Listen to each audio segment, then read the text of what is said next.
माझं एवढंच म्हणणं आहे, सर्व इथे बसलेल्या मनसैनिकांना किंवा इथल्या स्थानिक लोकांना, खरोखर सोन्यासारखं होईल जर संदीप भाईंना निवडून दिलं तर तुमचा कोळीवाडा सोन्याहून पिवळा होईल. कारण की जर कळकळ कळत असेल ना, संदीप भाईंना मी फिरताना बघितलं आहे, त्यांनी गलिच्छ वस्त्या आहेत त्या स्वच्छ केले. अक्षरशः गटर नाले तुडुंब वाहतात आहे घाणीच्या साम्राज्याने. जिथे बघाल बीडीडी चाईला जिथे त्यांचा अधिकार आहे, तुम्ही ठरवणार का कोणी कसं राहायचं, कोणी बिन पार्किंगचं राहायचं, कोणी किती माळ्याने राहायचं, कोणी किती घ्यायचं. म्हणजे आमची घरं आणि तुम्ही ठरवणार. सत्ता ज्यावेळेस बीडीडी चाळ मंजूर झाली त्यावेळेस सत्ता कोणाची होती? त्यांचीच सत्ता होती 2.5 वर्ष. मग त्यावेळेस तुम्ही न्याय मिळू शकला नाही आणि आता तुम्ही खोटं नाटक कारण सांगता की आमची सत्ता नाही ना. अहो पण मंजूर करताना तर सत्ता तुमचीच होती ना. मग का खोटं बोलताय लोकांना? का त्यांच्या भावनेशी खेळताय? अहो घर एकदाच मिळतं, ते 20-30 वर्ष परत काय तुटत नाही, डेमोलेस होत नाही. मग तुम्ही ठरवणार का आम्ही कसं राहायचं, आम्ही बिन पार्किंगचं राहायचं किंवा कसं राहायचं? म्हणूनच माझं म्हणणं आहे, मी जास्त बोलत नाही कारण माझ्यानंतर सुद्धा बोलणारे वक्ते आहेत. माझी कळकळीची हात जोडून नम्र विनंती आहे सर्वांना की ह्यावेळेस 20 तारखेला खरोखर संदीपभाईंचा विचार करा. ते राजसाहेब म्हणून उभे आहेत. राजसाहेबांनी स्वतः सांगितलेलं आहे की माझा उमेदवार नाही, मी तिथे उभा आहे. म्हणूनच मी सांगते येत्या 20 तारखेला खरोखर विचार करा आणि भर बहुसंख्येने निवडून द्या. जय हिंद, जय महाराष्ट्र.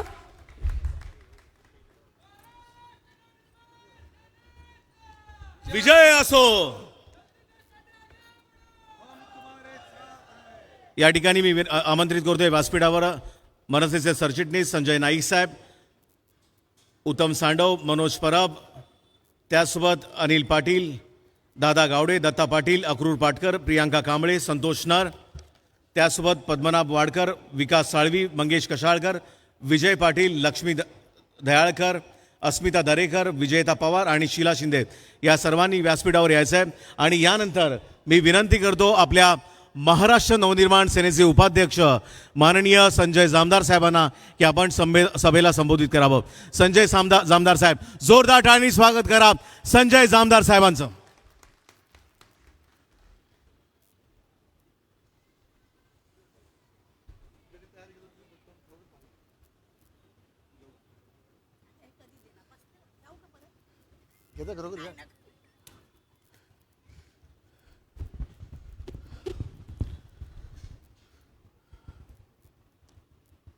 सन्माननीय 24 तारखेनंतरचे आमचे भावी आमदार संदीपजी देशपांडे साहेब व्यासपीठावर स्थानापन्न झालेले, या विधानसभेचे नव्हे तर या महाराष्ट्राची माननीय नवनिर्माण सेनेची तोफ बंटीबाई मशिलकर, त्याचबरोबर ज्यांचं मार्गदर्शन आम्हाला नेहमीच राहतं, वरळी विधानसभेवर खास करून ज्यांचं लक्ष असतं, ज्यांचे आमचे वर्षानुवर्षाचे चांगले संबंध आहेत, ते आमचे आदरणीय नेते अमयजी खोपकर साहेब, त्याचबरोबर या विधानसभेचे पालक सन्माननीय धुरी साहेब, ज्यांचे नुकतेच आपण विचार ऐकलेत, ते आदरणवती सौभाग्यवती ताई आमच्या कुडतरकर ताई, त्याचबरोबर इतर आमच्या मान्यवर मंडळी. मित्रांनो, माननीय राजसाहेबांचा जो धडाका चाललेला आहे आपण पाहिलं असेल, संपूर्ण महाराष्ट्रामध्ये सगळ्यात जास्त माननीय राजसाहेबांच्या सभा चालू आहेत आणि प्रचंड असा प्रतिसाद माननीय राजसाहेबांच्या सभेला मिळतोय. आणि जवळजवळ या महाराष्ट्रातील सर्वच उमेदवारांची उमेदवारी, त्यांचा विजय हा नक्की झालेला आहे.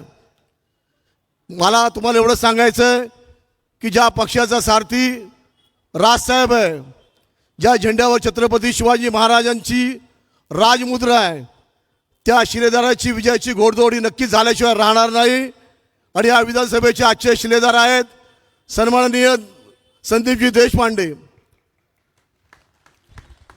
मित्रांनो, माननीय राजसाहेबांच्या माध्यमातून तुम्हाला माहिती असेल, गेले कित्येक वर्ष आपण त्यांचा सहवास पाहिला आहे, त्यांचे विचार पाहिलेत, त्यांची आंदोलनं पाहिलेली आहेत. आणि म्हणून माननीय राजसाहेब आपल्या भाषणामध्ये सांगतात की रेल्वेचं आंदोलन असेल किंवा कुठलंही असेल, टोलचं असेल किंवा मराठी पाट्यांचं असेल, ते यशस्वी करण्याचं काम तुमच्या आमच्यासारख्या माध्यमातून, कार्यकर्त्यांच्या माध्यमातून साहेबांच्या आदेशावर आपण केलेलं आहे. तुम्हाला कल्पना असेल त्यासाठी असंख्य केसेस आपण घेतल्या. माननीय राजसाहेबांनी स्वतः हजारो केसेस आपल्या स्वतःवर घेतल्या आणि हे घेत असताना त्यासोबत तुम्ही देखील त्याचे साक्षीदार होता. आणि त्या तरी देखील माननीय राजसाहेबांवर, आपल्या पक्षावर या समोरच्या लोकांनी टीका केल्या की यांची आंदोलनं तात्पुरतं असतात, नंतर ते मुद्दा सोडतात, मुद्दा भरकट होतात, त्याकडे लक्ष देत नाही. या तोंडात माझ्या चुकीचा शब्द येतो म्हणून मी त्यांना आवर घालतोय. या लोकांना हे कळलं पाहिजे की सत्तेमध्ये तुम्ही होतात, इथून मध्ये आघाडी सरकार होतं, युती सरकार होतं, तुम्ही सत्ता उपभोगल्यात. मग खऱ्या अर्थानं जे सत्तेमध्ये असतात, जो निर्णय घ्यायचा असतो तो त्या लोकांनी घ्यायचा असतो, पण तो निर्णय घेण्याचं धाडस त्यांनी दाखवलं नाही. कारण त्यावेळेस माननीय राजसाहेबांची जी आंदोलनं झाली ते मोठ्या प्रमाणे यशस्वी झाली आणि त्यावेळेस जर त्यांनी निर्णय घेतला असता तर त्याचं सर्व श्रेय माननीय राजसाहेबांना भेटलं असतं. म्हणून मित्रांनो, माननीय राजसाहेबांनी जिथे जिथे आवाज उठवला त्याचे निर्णय झाले, परंतु योग्य वेळेस, अशा वेळेस की जेव्हा जेव्हा निवडणुका लागलेल्या आहेत, की ज्याचा मायलेज त्यांना मिळेल, ज्याचा फायदा त्यांना होईल, म्हणून माननीय राजसाहेबांनी जिथे जिथे आवाज उठवला ते निर्णय त्यांनी योग्य वेळी घेतले. आणि म्हणूनच मी सांगतो की माननीय राजसाहेबांच्या पाठीशी आपण उभं राहिलं पाहिजे. वरळी विधानसभेमध्ये आपल्याला कल्पना असेल, या विधानसभेमध्ये आपलं सुदैव, आपण समजलं होतं की आपलं सुदैव आहे की आपल्याला इथे 6 नगरसेवक भेटले, आपल्याला 3 माजी महापौर भेटले. आपल्याला बरं वाटायचं की काहीतरी या वरळी विधानसभेचा विकास झाल्याशिवाय राहणार नाही आणि म्हणून आपण सगळे आनंदी होतो. त्यानंतर आपल्याला कल्पना असेल, जो खासदार तो कधी आपल्याला दर्शन देखील देत नाही. बऱ्याचशा 80% लोकांना आपला खासदार कोण आहे, तो कसा दिसतो सगळ्यांना माहिती. कोणाच्या वर्णावर आपल्याला जायचं नाही आहे, पण तो कसा दिसतो हे देखील आपल्याला पाहायला मिळालेलं नाही आहे. आणि म्हणून अशा या लोकांना मला वाटतं की आपण घरी बसवण्याची वेळ आलेली आहे. माननीय राजसाहेबांनी जे विकासाचं स्वप्न संपूर्ण या महाराष्ट्रासाठी पाहिलेलं आहे, त्याला संधी देण्यासाठी आपण सगळ्यांनी कटिबद्ध राहिलं पाहिजे. आपल्याला कल्पना असेल की या 6 आमदार, बंटीबाईंना कल्पना आहे, संदीप देशपांडे साहेबांना कल्पना आहे की ज्या वेळेस माननीय राजसाहेबांचा पक्ष असेल किंवा स्वर्गीय बाळासाहेबांची शिवसेना असेल, त्या वेळेपासून आम्ही पाहिलेलेच हेच लोकप्रतिनिधी आमच्याबरोबर नाक्यावर, चौकामध्ये स्टूलवर उभे राहून, नाक्यावर टॅक्सीवर उभे राहून भाषणं करायची. जाताना कामावर जायचे, ट्रेननी जायचे, बसनी जायचे, बाईकवर जायचे, 10x10च्या रूममध्ये तुमच्या आमच्यासारखेच ते राहायचे. आज त्यांची परिस्थिती बघा. असंख्य त्यांचे फ्लॅट झालेले आहेत. SRAमध्ये 4-4, 10-10 रूम त्यांनी हडप केलेले आहेत. गरिबांचे रूम त्यांनी हडप केलेले आहेत. त्यांच्या खाली आज 40-40, 30-30 लाखाच्या गाड्या आहेत. आणि हा जो सर्व त्यांनी जी लूट केलेली आहे तुमच्या आमच्या मतावर केलेली आहे. आणि म्हणून मला असं वाटतं की आदरणीय आमचे सुनील शिंदे साहेब असतील, सन्माननीय, आम्ही मुद्दाम बोलतो की कसं बोलतो, सन्माननीय सचिन भाऊ आहीर असतील, इथे 2 आमदार आहेत ना तुमचे. आणि मला असं वाटतं की युवराज म्हणजे उद्धव साहेबांचे चिरंजीव आदित्यजी ठाकरे यांना आता खऱ्या अर्थानं आरामाची गरज आहे. कारण ते आपल्या वडिलांची साथ देतात, त्यांच्या पक्षाची साथ देतात. संपूर्ण महाराष्ट्राचा त्यांना पालथा घालायचा असेल आणि तो पालथा घालत असताना, त्यांचा पक्ष वाढवत असताना त्यांचा जर या विधानसभेला काहीच फायदा होणार नसेल, तर मला वाटतं की आपण त्यांच्या भल्यासाठी, त्यांच्या पक्षाच्या भल्यासाठी आपण सर्वांनी एक वचन पाळलं पाहिजे. आपण सर्वांनी एक निर्धार केला पाहिजे की या युवराजांना इथून आपण हद्दपार केलं पाहिजे मतांच्या माध्यमातून. कारण ठाकरे कुटुंबावर जास्त भाष्य करायचं नाही, पवार कुटुंबावर जास्त भाष्य करायचं नाही, आपली मर्यादा ओळखून आपण बोलायचं. हा माननीय राजसाहेबांचा संस्कार लहानपणापासून आमच्यावर घडलेला आहे. म्हणून आम्ही मर्यादा पाळतो. परंतु ज्या वेळेस तुम्ही आमच्या माननीय राजसाहेबांविषयी, आमच्या पक्षाविषयी, आमच्या उमेदवाराविषयी जर वेडं-वाकडं बोलाल तर त्यावेळेस आम्ही देखील तुम्हाला सोडणार नाही, हे तुम्हाला सांगण्यात येतो. आपण निवडणुकीच्या रणांगणात उभे आहोत, त्यामुळं टीका टिप्पणी होणारच, पण त्याला एक तुम्ही मर्यादा पाडून घ्या. जर तुम्ही मर्यादा सोडली तर आम्ही बघणार नाही. मग समोर आमच्यावर टीका टिप्पणी करणारी ही लेडीज कार्ड खेळते की काय खेळते. आम्ही ज्या पद्धतीनं प्रत्येक मान्यवरांचा राजसाहेबांच्या संस्कारामुळे भान ठेवतो. तुम्हाला काही बोलायचं असेल, तुमची विकास कामं सांगा. तुमची विकास कामं नाहीत म्हणून आम्ही ते बोलणार, लोकांना सांगणार की तुमच्या कशा प्रकारची त्यांनी फसवणूक केलेली आहे. तुम्हाला कल्पना आहे, आज 10x10 मध्ये रूममध्ये राहणारे या कोळीवाड्यामध्ये देखील आमच्यासारखे नागरिक आहेत. इतक्या वर्ष यांच्याकडे 6-6 पदं आहेत, नगरसेवक आहेत, 3-3 महापौर आहेत, 3-3 आमदार आहेत. काय विकास केला? आज देखील आपल्या घरामध्ये जर भावाचं लग्न झालं तर भाऊ राहतो वरच्या माळ्यावर, दुसरा भाऊ राहतो आपल्या फॅमिली सकट खाली, त्याचे आई वडील वरांड्यामध्ये झोपतात. अशा प्रकारचं आपण पाहिलं असेल की हे चित्र आपल्याला पाहायला मिळतंय. आणि म्हणून हे चित्र जर खोडायचं असेल तर आपल्याला बदल घडवणं महत्त्वाचं आहे. देशपांडे साहेबांनी, आपल्याला कल्पना असेल की देशपांडे साहेबांनी गेले 3 वर्ष जे नगरसेवकाला आमदाराला लाजवेल अशा प्रकारचं लक्ष या विधानसभेमध्ये घातलेलं आहे. नुसतं लक्ष घातलेलं नाही आहे. आणि मला तुम्हाला सांगायचं आहे की या विधानसभेमध्ये या कोळीवाड्यामधून माननीय राजसाहेबांच्या आशीर्वादानं मी ज्यावेळेस 2009ला उभा होतो त्यावेळेस तुम्हाला कल्पना असेल की माझी घोषणा काय होती, गरिबांचा आमदार, संजयचा आमदार. त्यावेळेस प्रचंड मताधिक्यानं आपण मला मतदान केलं, निवडून आलं हे माझं दुर्दैव असेल, परंतु जे काय मला मतदान मिळालं ते माझं नव्हतं, माझं कर्तव्य शून्य असेल त्यावेळेस. परंतु माननीय राजसाहेबांची जादू होती, माननीय राजसाहेबांचे विचार तुमच्या मनामध्ये भिनले होते.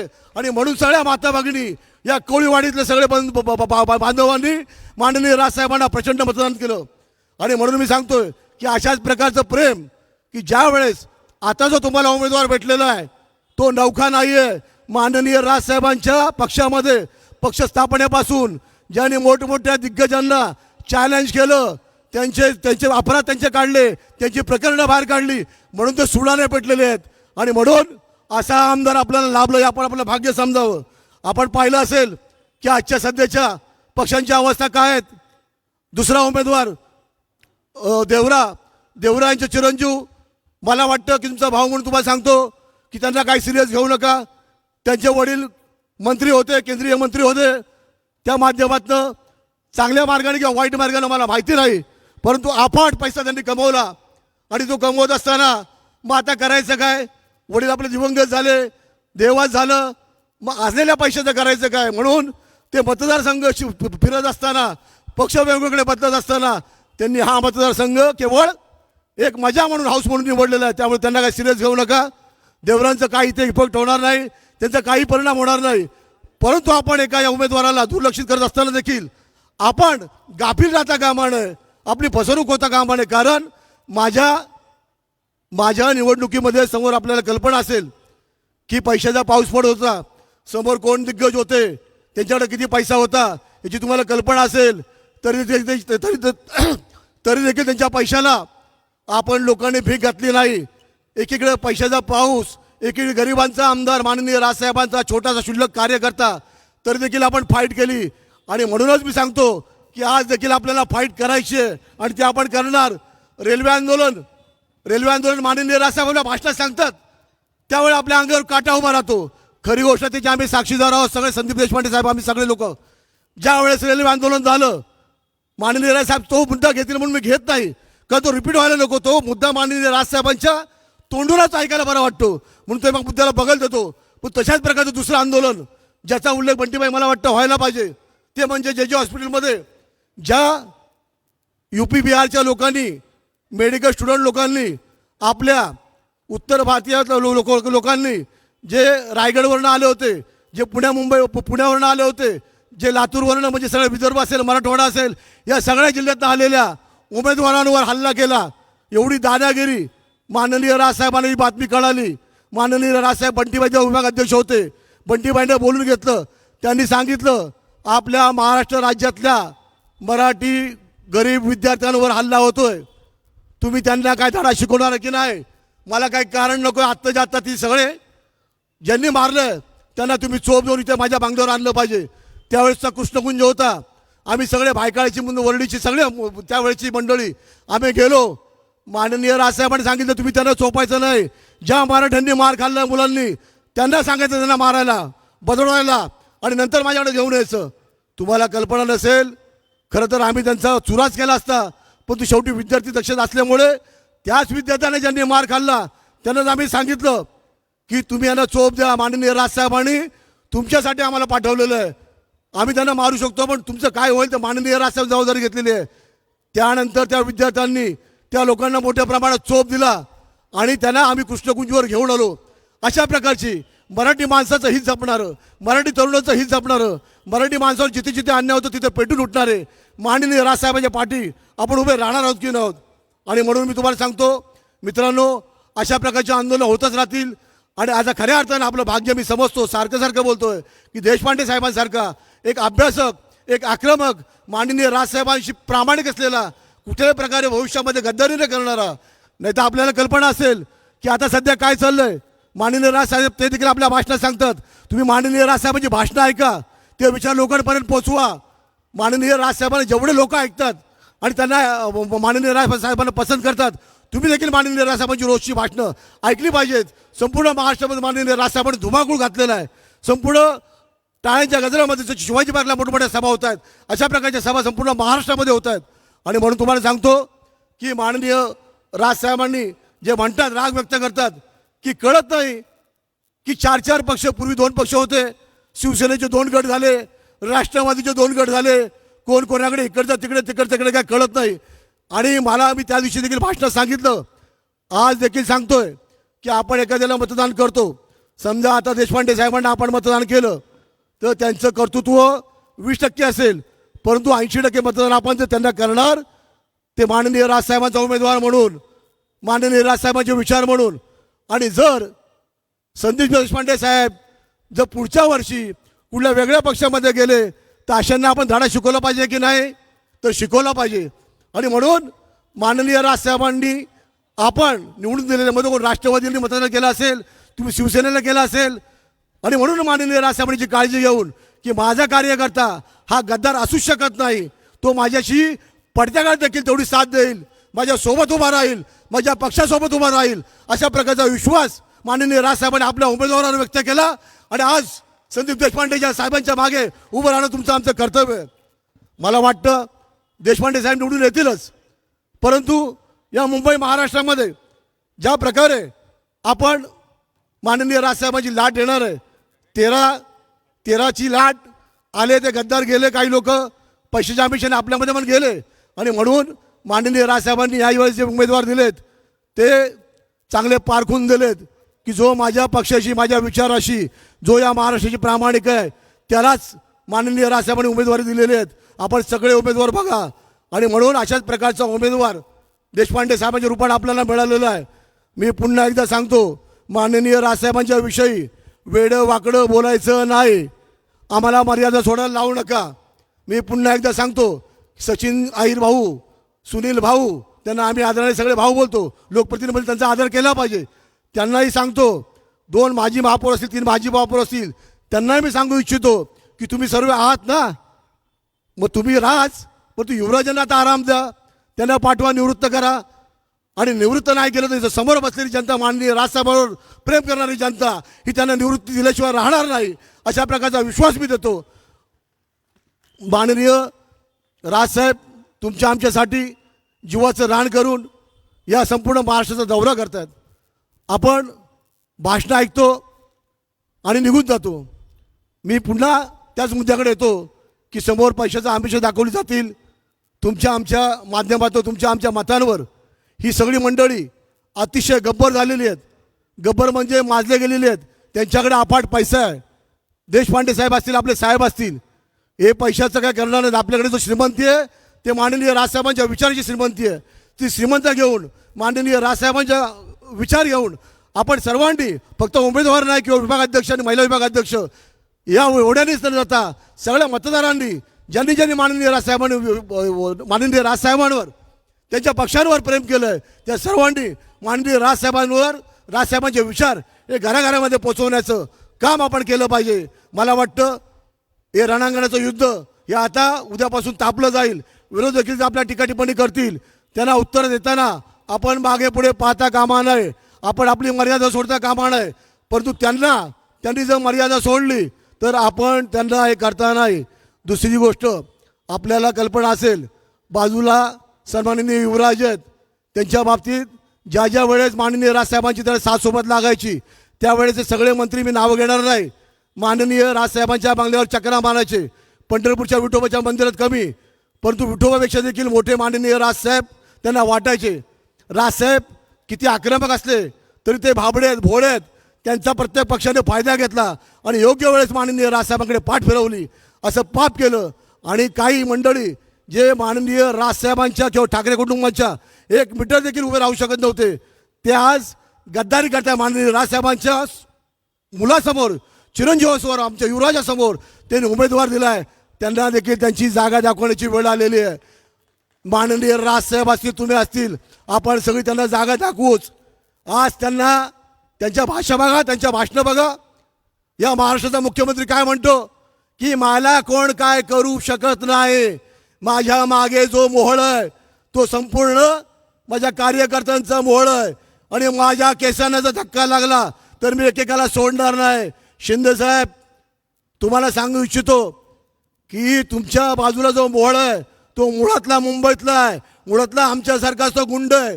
चांगल्या गोष्टीसाठी केलेली त्यांनी गुन्हेगारी आहे, चांगल्या गोष्टीसाठी घेतलेले तरी केसेस आहेत आणि त्यांच्या जीवावर तुम्ही उठता.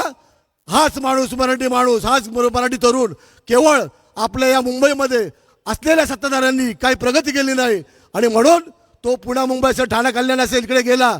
तो सगळा मुंबई मूळचा मराठी आहे, तो मूळचा या मुंबईमधला आहे. त्यामुळे दादागिरीची भाषा आम्हाला करायची नाही. राजसाहेबांच्या पक्षाला तर नाहीच नाही. माननीय राजसाहेबांचे सैनिक कशा प्रकारे कुठल्याही जीवाची पर्वा न करता माननीय राजसाहेबांनी किंवा त्यांच्या पक्षाला कोणी डिवचलं तर त्याचं काय होतं हे आपण वर्षानुवर्ष पाहिलेलं आहे.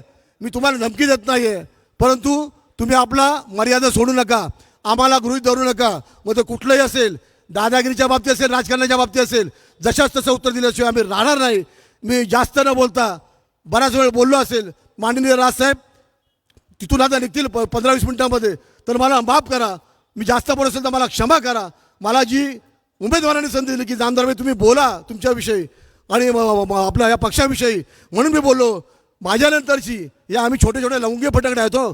या पक्षामध्ये अशा बऱ्याचशा तोफा आहेत की ज्या कडाडल्या की समजा अंगावर काटे उभे राहतात. त्यापैकी बंटीबाई मशिलकर आहेत, संजय नाईक देखील येणार आहेत, बरेचसे वक्ते येणार आहेत. आमचे विभागाध्यक्ष सन्माननीय धुरी साहेब आहेत. आमच्या ताईंनी नुकतंच भाषण केलं. त्यानंतर खऱ्या अर्थानं की मी कामं काय केली आणि माझा राग का, या वर्णीकरण व्यक्तिगत त्यांचा राग नाही आहे देशपांडे साहेबांचा, कुठल्या ठाकरे कुटुंबावर, कुठल्या उमेदवार, पण त्यांनी जी आमची फसवणूक केली तेच फक्त पोटतिडकीने बोलतात, तेच फक्त तुमच्यासमोर मांडतात. मग तुम्हाला मिरची का झोंबते? याचा अर्थ तुम्हाला त्यांनी केलेले आरोप हे 100% खरे आहेत आणि म्हणून त्या बाकी आरोपांवर मी जास्त स्पर्श न करता दिलेल्या आयोजकांनी मला इथं बोलण्याची संधी दिली, त्यांचे मी आभार मानतो. आणि पुन्हा एकदा मी परमेश्वराला प्रार्थना करतो, आई जगदंबेला आणि आपल्या एकविरा आईला मी विनंती करतो की हा जो विश्वास आहे, ज्या विश्वासानं आपल्या उमेदवाराच्या माननीय राजसाहेबांच्या पाठ्या कोळी बांधव राहणार आहे, त्या विश्वासाला तडा जाऊन देऊ नकोस आणि आई तुझे आशीर्वाद कायम ठेव आणि यावेळेस मनसेचा उमेदवार नक्कीच निवडून येऊ दे, अशा प्रकारची मी तुला प्रार्थना करतो आणि इथे सांगतो जय महाराष्ट्र. धन्यवाद संजय जामदार साहेब. आपण इथे अत्यंत प्रखर विचार इथे मांडलेले आहेत या सभेमध्ये. मित्रांनो, आपल्या एका नागरिकाची चावी, होंडा बाईकची चावी इथे सापडलेली आहे. ज्यांचे कुणाचे असेल त्यांनी इथे घेऊन जायची माझ्याकडून. आता थोड्याच वेळात मराठी हृदय सम्राट, हिंदू जननायक श्रीयुत राजसाहेब ठाकरे यांचं इथे आगमन होईल. त्याआधी मी आपल्या वरळीची तोफ, महाराष्ट्र नवनिर्माण सेनेची तोफ श्रीयुत बंटी मशिलकर साहेबांना इथे आमंत्रित करतोय. बंटी मशिलकर साहेब, जोरदार टाळ्यांनी स्वागत करा बंटी मशिलकर साहेबांचं.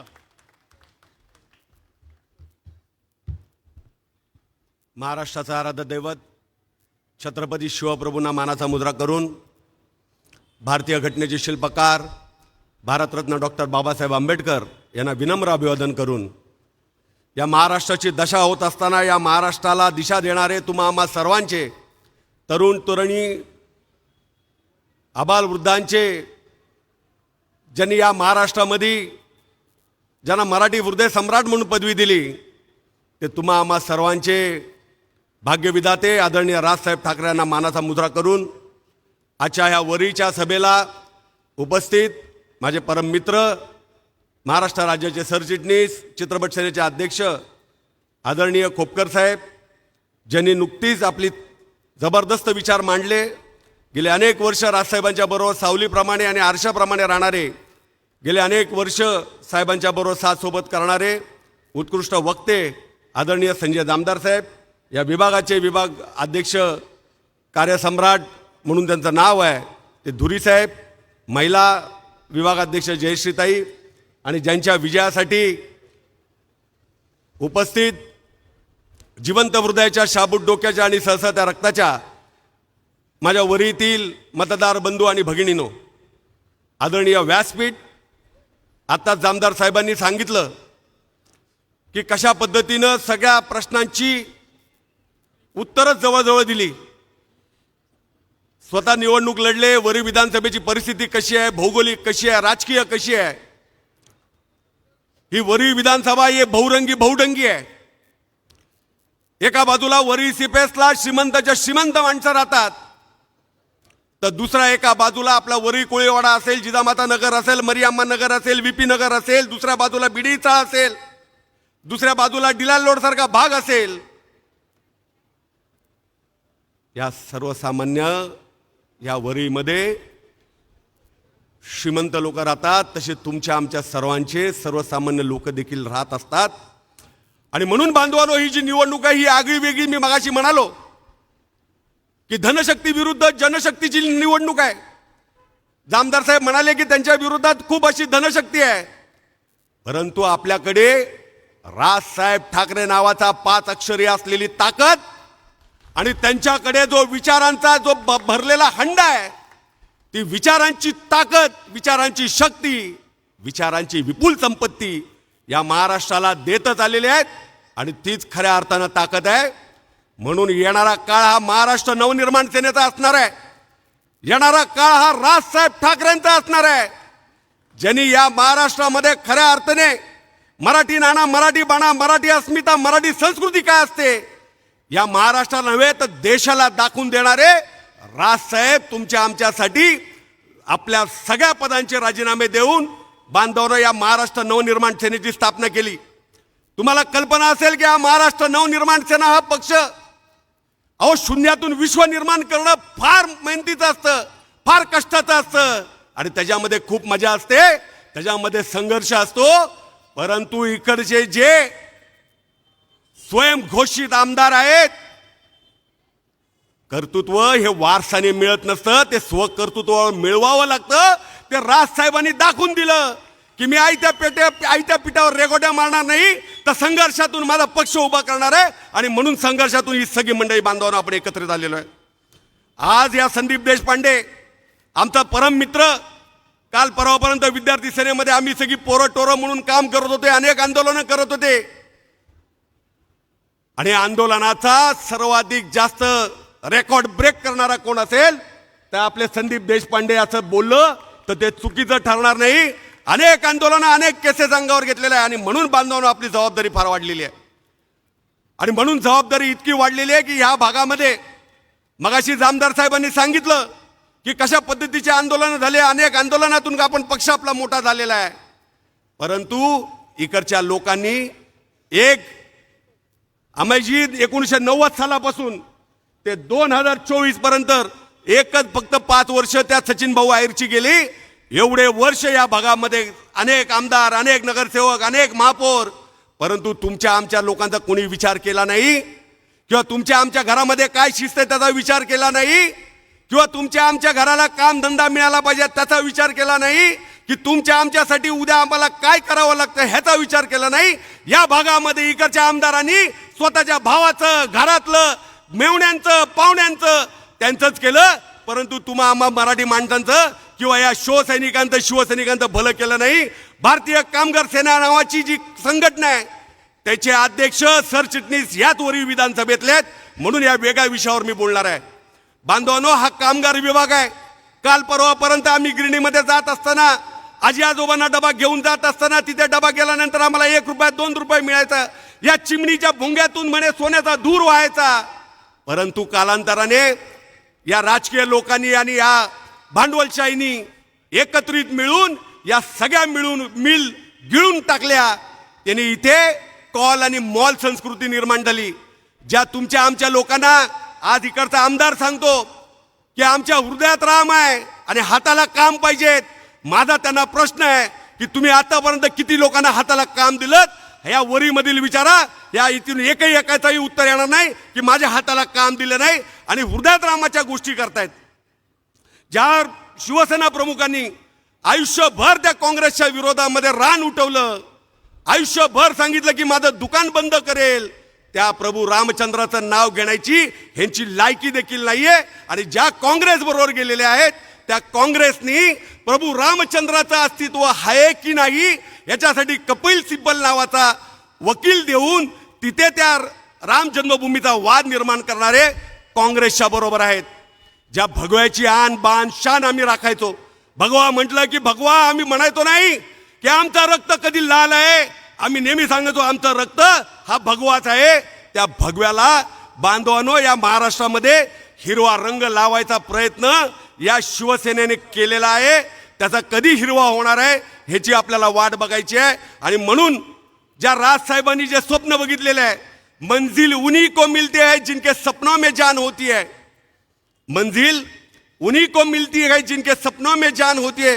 यूं ही पंखों से कुछ नहीं होता, हौसलों से उड़ान होती है, हौसलों से उड़ान होती है. ज्या राजसाहेबांनी स्वप्न बघितलेलं आहे की या महाराष्ट्राला गतिमान करेल, या महाराष्ट्राला मी सुजलाम सुफलाम करेल, या महाराष्ट्रामध्ये ताठ मानाने जगावं असं मराठी माणसाला मी उभं करेल, त्या राजसाहेबांचा उमेदवार आदरणीय संदीप देशपांडे साहेब आपल्या समोर उभे आहेत. बांधवानो, हा जर मी आणि आम्ही दौऱ्यात होतो सिंधुदुर्गाच्या, आणि संदीप नेहमी आम्ही बोलायचा की अरे या कायदे मंडळामध्ये या विधान भवनामध्ये आपला संदीप गेला तर काय होईल. अमय, तुझं स्वप्न ही आलेली वरीची जनता आहे आणि आम्ही सगळी मंडळी पूर्ण केल्याशिवाय राहणार नाही. अशी आज आपण सगळ्यांनी शपथ घेऊया, आपण सगळ्यांनी कटिबद्ध होऊया की काय आपण हाल सोचलेले आहेत, काय आपण किती पराभव बघितलेले आहेत. पराभव हा आमच्या नशिबीत आलेला आहे, परंतु पराभवाने पळून जाणारा हा राजसाहेबांचा सैनिक होऊ शकत नाही, हा महाराष्ट्र नवनिर्माण सेनेचा कार्यकर्ता होऊ शकत नाही. संघर्षाला तोंड देण्याची ताकद आदरणीय राजसाहेबांनी आमच्या रक्तात भिनवलेली आहे. शेवटच्या क्षणापर्यंत आपण भिडत राहणार आहोत आणि विजय हा आपला नक्कीच मिळणार आहे. आज साधा सुद्धा आज संदीप देशपांडे नाही आहे, आज त्यांची पळता बुळी थोडी झालेली आहे. 3 आमदार सगळ्या बाजूनी फिरतायत, कामगार नेते एका बाजूला फिरतायत, घरोघरी जाऊन प्रचार करतायत. आणि सगळ्यात महत्वाचं म्हणजे, सगळ्यात वाईट म्हणजे की ज्या काल परवापर्यंत आपण हिरव्याला आपण विरोध करत होतो त्या मशिदीच्या समोर जाऊन त्यांचे नंबर काढण्याचे प्रयत्न करतायत. तुमच्या जिंदगीवर अरे असली लाचारी तर आम्ही कधी स्वीकारणार नाही. खऱ्या अर्थानं हिंदुत्व आणि मराठी बाण्यासाठी लढणारा हा महाराष्ट्र नवनिर्माण सेना पक्ष आहे आणि त्याचे उमेदवार आदरणीय संदीप देशपांडे साहेब आहेत. म्हणून बांधवांना आपली फार जबाबदारी वाढलेली आहे. ज्या वेळेला कोविडचा प्रश्न निर्माण झाला होता, मला चीड काय आहे आणि ही चीड आपल्यामध्ये निर्माण व्हायला पाहिजेत. प्रत्येकाने आपल्या घराघरामध्ये, प्रत्येकाने आजूबाजूला आपल्या नातेवाईकांना, प्रत्येकाने आपल्या मामाला, काकाला, तात्याला, जो कुणी असेल त्यांना सांगा की खऱ्या अर्थानं या महाराष्ट्रामध्ये खऱ्या अर्थानं या वरीचा आमदार म्हणून कोण असेल तो आमचा संदीप देशपांडे आहे. तो आमचा भाऊ आहे, आमचा काका आहे, आमचा मामा आहे, आमचा नाना आहे. सांगा, आम्हीच उभे आहोत. राजसाहेबांनी सांगतात की हा असं समजा की ज्या वेळेला आम्ही उद्घाटन केलं होतं, मी मगाशी कोविडचं सांगतो, संजय भाई, कोविडची ज्या वेळेला सभा झाली, ती सभा झाल्यानंतर गुढीपाडव्याला सभा आपली दणक्यात सभा झाली. आणि ती सभा झाल्यानंतर या तिकडच्या अदृश्य आमदाराला प्रश्न विचारला. या सगळ्या माझ्या पत्रकार बंधूंनी कसं असं स्पोर्ट्समन स्पिरिट असावं लागतं. राजसाहेबांनी आपल्याला नेहमी संस्कार दिलेले आहेत. चांगलं त्याला चांगलं म्हणायचं, वाईट त्याला वाईट म्हणायचं, जे काय असेल ते मान्य करायचं, हे संस्कार आमच्यावर आहेत. ज्या वेळेला त्यांच्या समोर कॅमेरामॅन आले आणि त्यांनी सांगितलं की आदरणीय साहेब, ही सभा कशी झाली, तुम्हाला मत काय आहे महाराष्ट्र नवनिर्माण सेनेबद्दल, त्यावेळेला बांधवानं जे उत्तर दिलं ना, ते आजही मी विसरलेलो नाही. आजही आम्हाला रात्रीची झोप लागत नाही. माझा देखील तुम्हाला सवाल आहे की तुमचं जर राजसाहेबांवर खऱ्या अर्थानं प्रेम असेल, त्यावेळेला त्यांनी उत्तर दिलं की मी या संपलेल्या पक्षावर बोलत नाही. त्याला सांगायचं आहे की आता वरी विधानसभेमध्ये बघ, या महाराष्ट्र नवनिर्माण सेनेचा कार्यकर्त्यांचा मोळ, या कार्यकर्त्यांची जी ताकद काय आहे तुम्हाला येणाऱ्या 23 तारखेला कळणारच आहे की हा संपलेला पक्ष आहे की तुम्हाला संपवणारा पक्ष आहे. त्याच दिवशी शाप लागला, 40च्या 40 आमदार निघून गेले. परंतु त्याच्या पलीकडे मी जाऊन सांगतो पुन्हा एकदा मी तुम्हाला सगळ्यांना विनंती करण्याकरता आलेलो आहे. बांधवांनो, वेळ कमी आहे, वेळेचं भान ठेवून मी तुम्हाला विनंती करतो, ज्या कामगारांना देशोधडीला लावणारे आज जे मशाल घेऊन आहेत, हिंदुस्थानाच्या हिंदूची त्यांची वाट लावणारी ही जी मशाल आहे ती येणाऱ्या 20 तारखेला आपल्याला विझवायची आहे. जे प्रभू रामचंद्रांच्या विरोधात बोलणारे आहेत, जे प्रभू रामचंद्रांच्या बाजूनी न राहता प्रभू रामचंद्रांच्या विचारांची प्रतारणा करणारे आहेत, त्या मशालीला येणाऱ्या 20 तारखेला विझवायची आहे. ज्या शिवसेना प्रमुखांनी जे हिंदुत्व सांगितलं, हिंदुत्व हेच राष्ट्रीयत्व असणार आहे, हिंदुत्व आमचा श्वास आहे, तो श्वास कोडणारा त्या हिंदूंच्या त्या श्वासाला तिलांजली देणाऱ्या त्या मशालीला येणाऱ्या 20 तारखेला आपल्याला विझवायचं पवित्र काम करायचं आहे. आणि जे हे रेल्वे इंजिन आहे, त्या फार राजसाहेब म्हणतात की मोठ्या कष्टाने मी हे रेल्वे इंजिन मिळवलेलं आहे, त्या रेल्वे इंजिनाला तुमच्या अर्थानं खऱ्या हातानं की मी सगळ्यांना विनंती करतो, ह्या कोळीवाड्यातील डाव्या हाताने मतदान करून उजवा हात डोक्यावर मारण्याची वेळ कृपा येऊ नका. ज्या बाबासाहेबांनी ज्या संविधानामध्ये लोकांसाठी केलेल्या लोकशाहीमध्ये टाटा बिर्ला असू दे किंवा अंबानी अदानी असू दे, यांना देखील एकच मत द्यायचा अधिकार आहे. आणि तुमच्या आमच्यासारखे कोळीवाड्यात राहणारे, तुमच्या आमच्यासारखे चळचाळीत दहाच्या खोलीत राहणारे, त्यांना देखील बाबासाहेबांनी एकच मतांचं दान दिलेलं आहे. तो मताचं दान मागण्याकरता बांधवांनो मी तुमच्या समोर उभा आहे. किंबहुना मतांचा जोगवा नाही तर सत्पत्री दान आमच्या संदीप देशपांडेसाठी किंबहुना राजसाहेबांसाठी मागायला या ठिकाणी उभा आहे. तो आपण सगळ्यांनी द्याल, भरभरून मताने या सर्वांचा सत्यानाश हो असा आई जवाबांच्या चरणी प्रार्थना करून मला इथं बोलण्याची संधी दिली म्हणून सगळ्यांची रजा घेऊन इथेच थांबतो. जय हिंद, जय महाराष्ट्र. धन्यवाद बंटीभाई. आणि यानंतर आपण जोरदार घोषणा द्यायच्या आहेत. ज्या पद्धतीने इथे जमाव उपस्थित आहेत या सभेला, मी विनंती करतो सर्वांनी जोरदार घोषणा द्या. महाराष्ट्र नवनिर्माण सेनेचा, श्री राजसाहेब ठाकरे यांचा, संदीप देशपांडे यांचा. आणि यानंतर मी विनंती करतो वरळी विभागाध्यक्ष श्री संतोष धीर यांना की आपण सभेला संबोधित करावं. संतोष धुरी साहेब. बंटी भाई संपवतो लवकर. व्यासपीठावर उपस्थित सगळे मान्यवर आणि जमलेले सगळे माझे वरळीकर बंधू भगिनीनो आणि मातांनो, खरं तर पहिली सगळ्यांची मी माफी मागतो. वरळीकरांची, कोळीवाड्यातील रहिवासी असतील, कोळीवाड्यातले जनतामधले रहिवासी असतील, आदर्श नगर, MIG, सगळ्यांची पहिली मी हात जोडून माफी मागतो, दिलगिरी व्यक्त करतो.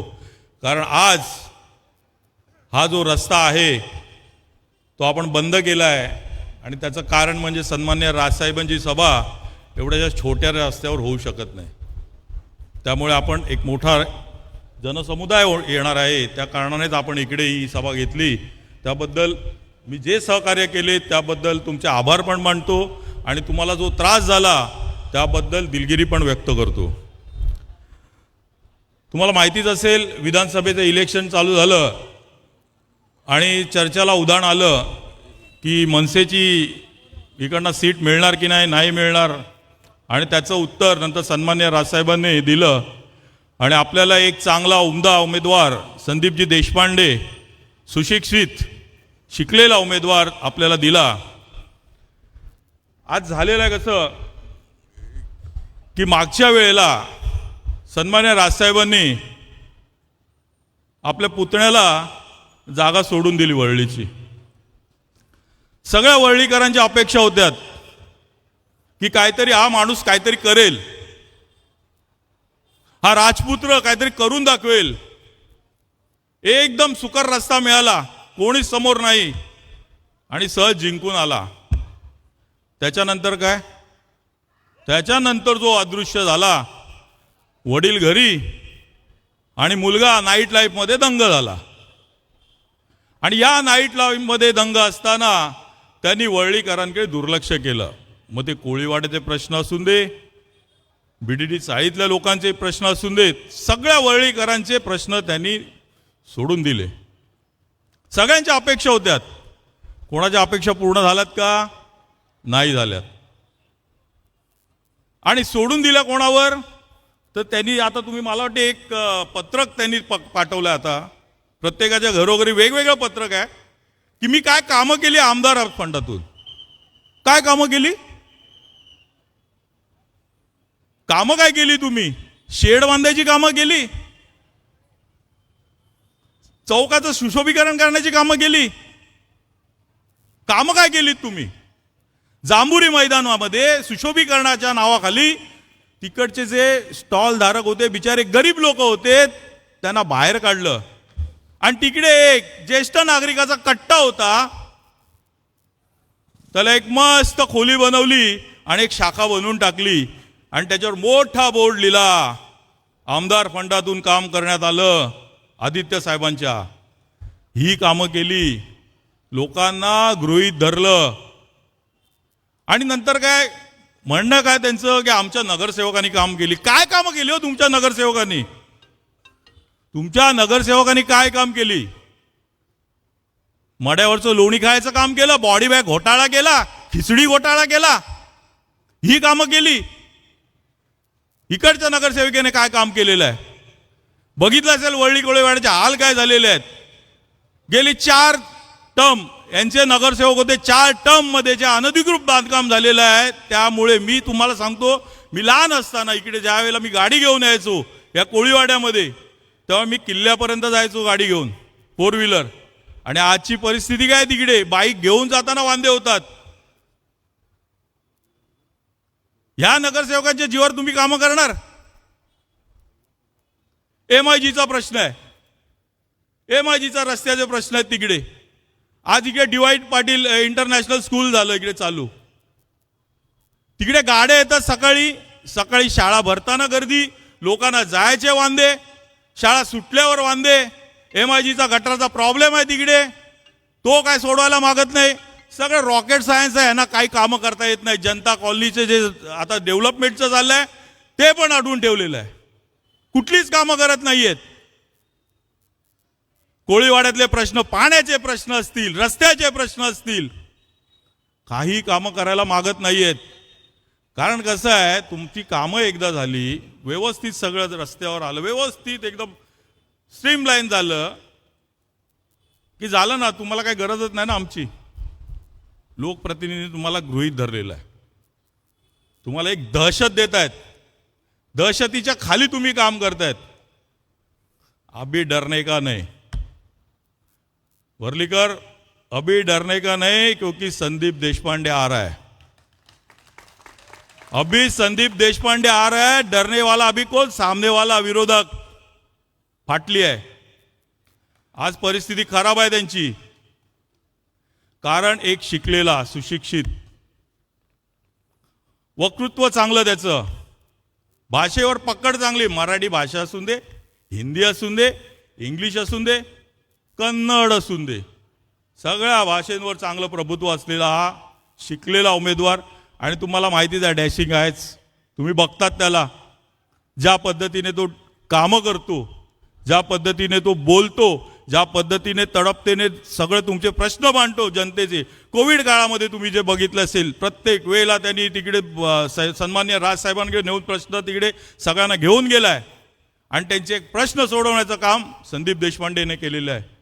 असा तुम्हाला चांगला उमदा उमेदवार इकडे मिळतोय. तर मी जास्त बोलत नाही, इकडे असा चांगला उमेदवार मिळतोय तर त्याला जास्तीत जास्त मताने वरळीकरांनो मी विनंती करतोय, एकदा विनंती करतोय, तुम्ही निवडून तर द्या त्याला, मग दाखवतो काय करायचं ते. संदीप देशपांडे आणि आम्ही सगळे महाराष्ट्र सैनिक, आम्ही तुमच्या पाठीशी आहोत. धन्यवाद. जय हिंद, जय महाराष्ट्र. धन्यवाद संतोषभाई. मित्रांनो, आता वेळ आलेली आहे. येत्या 20 तारखेला या सर्व प्रश्नांची उत्तरं आपण मतपेटीतून व्यक्त करायची आहेत. मला या ठिकाणी एका गोष्टीचा या ठिकाणी उल्लेख करायचा, तो म्हणजे आपल्या संदीपला, म्हणजे आपल्या संदीप देशपांडेवर जो जीवघेण हल्ला झाला होता त्याचं उत्तर आता आपण 20 तारखेला मतपेटीतून सर्वांनी व्यक्त करायचं आहे. मी संदीप देशपांडे साहेबांना विनंती करतो की आपण सभेला संबोधित करावं. जोरदार टाळी स्वागत करा संदीप देशपांडे.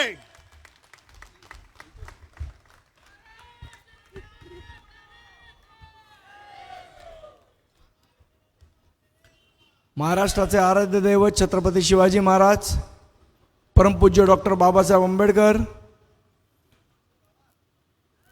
स्वातंत्र्यवीर सावरकर, सावित्रीबाई फुले, महाराष्ट्र नवनिर्माण सेनेचे अध्यक्ष सन्माननीय राजसाहेब ठाकरे आणि सन्माननीय राजसाहेबांच्या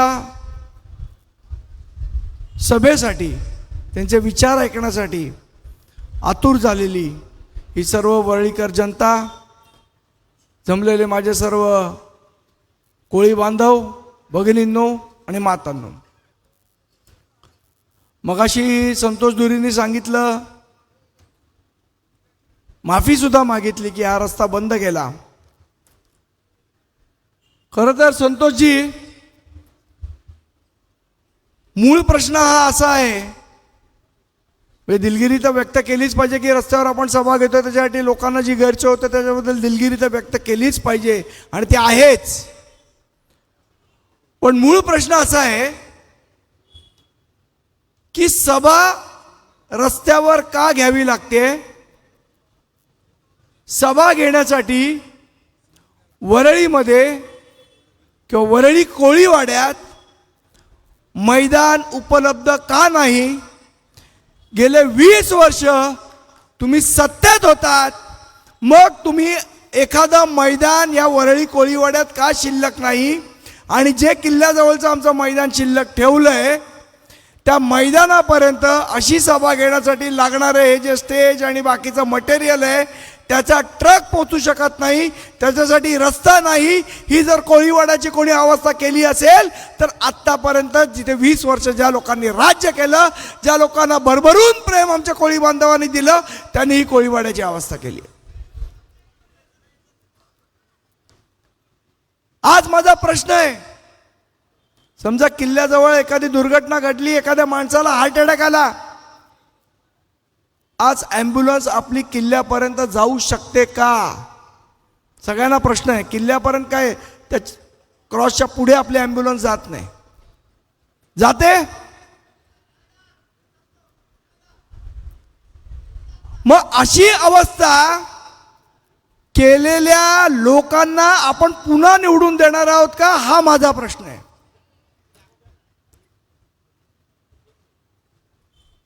आज ॲम्ब्युलन्स तिथे पोचू शकत नाही जायला. म्हणजे आज आमच्या बांधवांकडे जर पैसे असले, 4 व्हीलर घ्यायची जर इच्छा झाली, 4 व्हीलर आपल्याला घेता येत नाही. काय राजेश भाई खरं बोलतोय की नाही बोलत आहे सांगा मला. आमचे राजेश भाई बसले तिथे.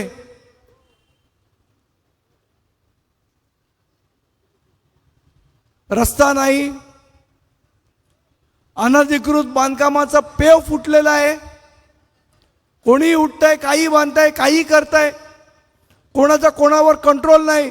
आणि ही सगळी अवस्था झाली 1995च्या नंतर. आज माझे सर्व बांधव भगिनी इथे, कोळी बांधव भगिनी इथे बसलेत. माझा त्यांना प्रश्न आहे, 1995 पर्यंत एक नगरसेवक होते इथे कम्युनिस्ट पक्षाचे, त्यावेळचा कोळीवाडा आपण आठवा. आज काही आमचे सिनियर सिटीजन कोळी बांधव पण बसलेत, आमचे खंडोरी साहेब इथे बसलेत. खंडोरी साहेब, तुम्हाला आठवत असेल कसा होता टुमदार कोळीवाडा आणि आज काय अवस्था झाली आहे त्याची. या अवस्थेला जबाबदार कोण. आणि मग अशा प्रकारच्या कोणाला तरी बांधायला सांगायचं, आपणच सांगायचं बांधायला, आणि मग त्याची आपणच जाऊन महापालिकेत तक्रार करायची.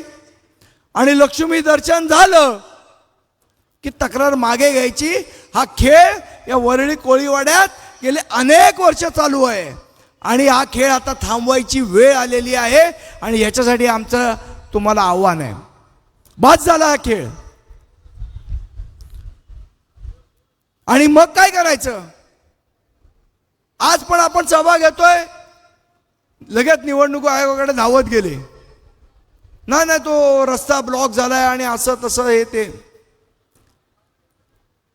सन्मान्य राजसाहेबांनी शिवतीर्थावर दीपोत्सव केला, त्याची तक्रार.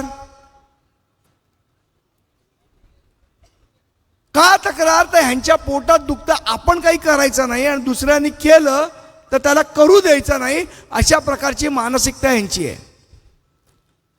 आणि एवढा आचारसंहितेचं जर तुम्हाला प्रेम होतं, तुम्हाला सगळ्या गोष्टी माहिती आहेत की आचारसंहितेत काय केलं पाहिजे, मग माझा इथले आमदार आदित्य ठाकरेंना एक प्रश्न आहे. जर लोकांची तुम्ही तक्रार करता तर मग ही उठण्याची पाकिटं भर दिवाळीत तुम्ही लोकांना वाटत होतात, मशालीची वाटत होतात ना आदित्य साहेब, प्रत्येकाच्या घरी आली उठण्याची पाकिटं. मग त्या उठण्याच्या पाकिटाला आचारसंहिता नव्हती का? हे तुम्हीच वाटलेलं पाकिट, तुमचा फोटो, तुमच्या बाबांचा फोटो, मशालीचा फोटो, मग ही ह्याला आचारसंहिता नाही का? स्वतःचा ठेवायचा झाकून आणि दुसऱ्याचा बघायचा वाकून, कसली मानसिकता ही? मग आता तुम्ही विचाराल मनसेने तक्रार का नाही केली? अहो काहीतरी हा माणूस खर्च तर करतोय, घ्या फुकट येतंय ते, नाही तर खिशात हात गेला नसता. सन्मान्य राजसाहेबांचे वरळीकर आभार मानतात, निदान मनसेने उमेदवार केला म्हणून यांच्या खिशात तरी हात जायला लागला, नाही तर यांच्या खिशात कधी हात गेले नाहीत, कधी कुठल्या मंडळाला मदत केली नाहीत. यावेळेला भरपूर भरघोस बोलवून बोलवून वाटतायत. का? भीती. म्हणून आम्ही या उठण्याची तक्रार केली नाही. कारण बरेचसे वरळीकर म्हणाले आम्हाला तक्रार करा, पण आम्ही केली नाही, कारण आम्हाला माहिती आहे हेच उठणं लावून या निवडणुकीत तुम्ही त्याला धुणार आहात.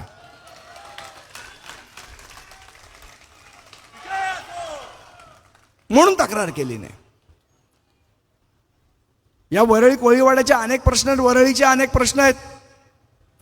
पुन्हा एकदा आपली जांभोरीला सभा होणार आहे तेव्हा बोलीन, पण आज स्पेशली वरळी कोळीवाड्याबद्दल बोलणार आहे. सीमांकनाचा प्रश्न हा वरळीचा कित्येक दिवस पेंडिंग आहे की नाही पेंडिंग? माझा प्रश्न इथल्या आमदारांना, तीन आमदारांना, एका आमदाराला नाही, तीन आमदारांना प्रश्न आहे. सीमांकनाच्या प्रश्नासाठी आपण किती वेळेला कलेक्टरकडे बैठक घेतली? एकदा हा तपशील वरळी कोळीवाड्यातल्या आमच्या बांधवांना द्या. किती वेळा तुम्ही बैठक घेतली? किती वेळा तो प्रश्न मार्गी लावण्याचा प्रयत्न केला?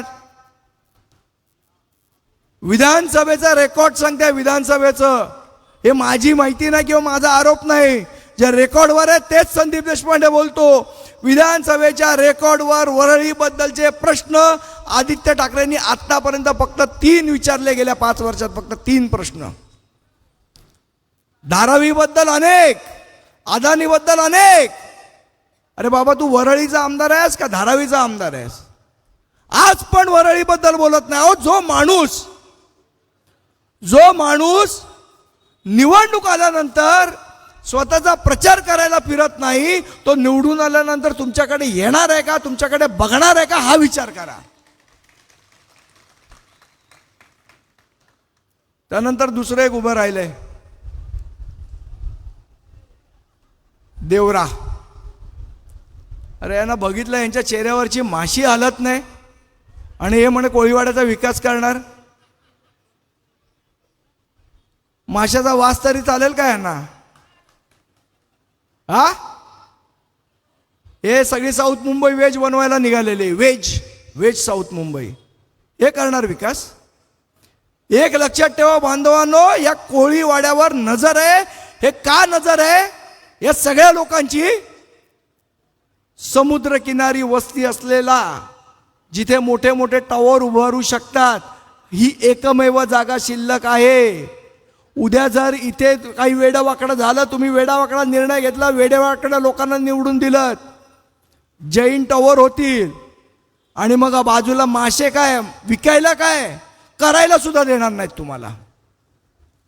या प्रकारचं कटकारस्थान हे चाललेलं आहे, कारण तुमच्या जमिनीची किंमत लाखोंमध्ये नाही, करोडोमध्ये नाही, हजारो कोटी रुपयांमध्ये आहे आणि या जमिनीवर या लोकांचा डोळा आहे. आणि म्हणून तुमचं सीमांकन होत नाही, करायचंच नाहीये. कारण उद्या जर हे सगळ्या गोष्टी स्ट्रीमलाईन झाल्या आणि तुमचा जर विकास झाला तर मग जमिनी आम्ही हडप कशा करणार, आमचे टॉवर कसे उभे राहणार, या जमिनी आम्ही आमच्या उद्योगपतींना कसे देणार, त्यांचे बंगले कसे बांधणार, या गोष्टीसाठी म्हणून हे सगळं षडयंत्र चाललंय. आजच जागरूक व्हा या सगळ्या गोष्टींसाठी. आणि म्हणून तुमचा छळ करणं चालू आहे, तुमचा विकासच होऊ द्यायचा नाही, रस्तेच करायचे नाहीत. मला एक सांगावं, 5 वर्षामध्ये या वरळी कोळीवाड्यासाठी जर धारावीसाठी होऊ शकतो, स्पेशल DCR होऊ शकतो, तर मग वरळीसाठी स्पेशल DCR करायचं काम का केलं गेलं नाही? आमच्या कोळी बांधवांनी परवा सांगितलं की त्यांनी एक प्रेझेंटेशन सरकारला दिलेलं ना. खोटं बोलतंय तर सांगा, प्रेझेंटेशन दिलं होतं. एक इथे परिषद बोलवली, सगळ्या लोकांना जमा केलं, त्यांच्या सूचना घेतल्या, एक प्रेझेंटेशन दिलं. त्या प्रेझेंटेशनवर सरकारने पुढे काम का नाही केलं? कुठली गोष्ट त्यांना अडवत होती की त्यांनी पुढे या विकासाच्या कामांना हात नाही घातला? याचं कारण एक मात्र नक्की सांगतो, महाराष्ट्र नवनिर्माण सेना आणि सन्माननीय राजसाहेबांच्या वतीने ज्या वेळेला आम्ही आमदार म्हणून निवडून येऊ, या वरळी कोळीवाड्याचा विकास करताना इथल्या स्थानिकांना, इथल्या भूमिपुत्रांना, इथल्या सर्व लोकांना विश्वासात घेतल्यावर एक वीट या कोळीवाड्यात रचू देणार नाही, हा शब्द महाराष्ट्र नवनिर्माण सेनातर्फे देतो. कोणावरही अन्याय होऊ देणार नाही, कोणावरही नाही. इथले मूळ मालक असलेल्या लोकांवरही नाही, इथले भाडेकरू आलेल्या लोकांवरही नाही. प्रत्येकाला प्रत्येकाचा हक्क मिळेल ही जबाबदारी महाराष्ट्र नवनिर्माण सेना घेते. या इथे पाठीमागे जनता कॉलनी आहे, त्यांचा प्रकल्प बिचाऱ्यांचा चालू झाला. कोणीतरी गेलं BPT, ही लँड BPTची आहे. अरे BPTची लँड होती तर BPTनी इतके दिवस राखली का नाही ती लँड? का तिथे झोपड्या होऊ दिल्या? आणि आता जेव्हा त्या बिचाऱ्यांना घर मिळायचं स्वप्न बघतायत तेव्हा तुम्ही त्यांची अडवणूक करता. ज्या कोणाला कोर्टात पाठवलं आहे त्यांच्या पाठीमागे कुठली शक्ती आहे? कोण हे सगळं करायला लावतंय त्यांना? या गोष्टीचा विचार बांधवांनो आपण कधीतरी करणार आहोत की नाही? या गोष्टीचा विचार आपण कधीतरी करणार आहोत की नाही? एक छोटीशी गोष्ट आठवली ती गोष्ट सांगतो, तोपर्यंत सन्माननीय राजसाहेबांचं इथे आगमन होईलच. एक माझ्या मित्राचा फार्म हाऊस होता, मी परवाही सांगितली आमच्या महाराष्ट्र सैनिकांना. त्याच्यात अनेक कोंबड्या होत्या, कोंबड्या. तो मित्र एक खेळ खेळायचा त्या कोंबड्यांबरोबर. त्या कोंबड्यांना ना दाणे दाखवायचा, दाणे बघून त्या कोंबड्यांची आशा पल्लवित व्हायच्या, बिचारा धावत धावत यायच्या, जवळ यायच्या. त्याच्या जवळ आले की तो हात पाठी घ्यायचा आणि दाणे काय कोंबड्यांना द्यायचा नाही. त्या बिचारा निराश होऊन परत जायच्या. हा पुन्हा दाणे दाखवायचा, पुन्हा त्या कोंबड्या धावत धावत यायच्या, पुन्हा हा हात पाठी घ्यायचा, बिचारा निराश होऊन परत जायच्या. तिसऱ्यांदा दाणे दाखवले, तिसऱ्यांदा कोंबड्या फसल्या, बिचारा निराश होऊन परत गेल्या. चौथ्यांदा दाणे दाखवले, त्याच्यानंतर त्या कोंबड्या आल्या नाहीत. कारण त्या कोंबड्यांना कळलं की 3 वेळेला या माणसाने आपल्याला फसवलंय, आता चौथ्यांदा आपण फसायचं नाही. त्या कोंबड्यांच्या वजन असेल 1 ते 1.25 किलो, त्यांच्या मेंदूचं वजन असेल 20 ते 25 ग्रॅम. त्या 20 ते 25 ग्रॅम मेंदू असलेल्या आणि 1 ते 1.25 किलो वजन असलेल्या कोंबडीला कळलं, ते आपल्यासारख्या 60 आणि 70 किलोच्या देहाला कधी कळणार आहे? हा माझा प्रश्न आहे. सन्माननीय राजसाहेबांचं आगमन झालेलं आहे. इंद्रजिमी जंब पर वादवसु अंब पर रावण सर अंब पर रघुकुल राज है. मराठी हृदय सम्राट, हिंदू जननायक श्री राजसाहेब ठाकरे यांचा बाह पर संभू महाराष्ट्र नवनिर्माण सेनेचा बाह पर राम द्विजराज है.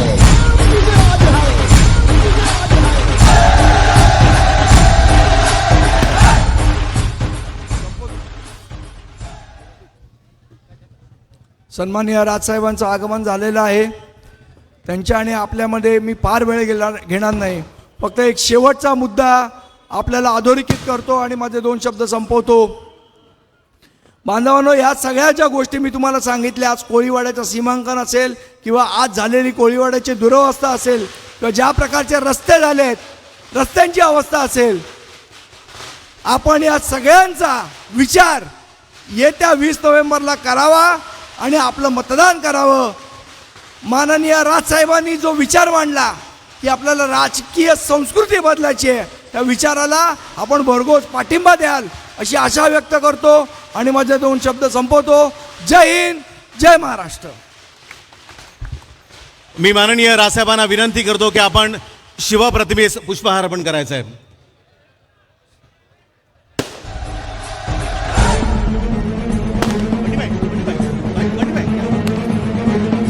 महाराज प्रौढ प्रताप पुरंदर क्षत्रिय कुलवंत सिंहासनाधीश्वर बहुजनांचे राजे सांडदा राजा राजकारण धुरंधर छत्रपती शिवाजी महाराज की जय. भवानी जय शिवाजी.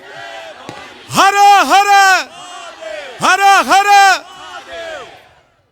मी वरळी विधानसभेच्या वतीने अनिल पाटील, विजय पाटील, सुनंदा पाटील या सर्व, हरीश कोळी, विजय भोळे, वरळीच्या वतीने आपण माननीय राजसाहेबांचं स्वागत करतोय.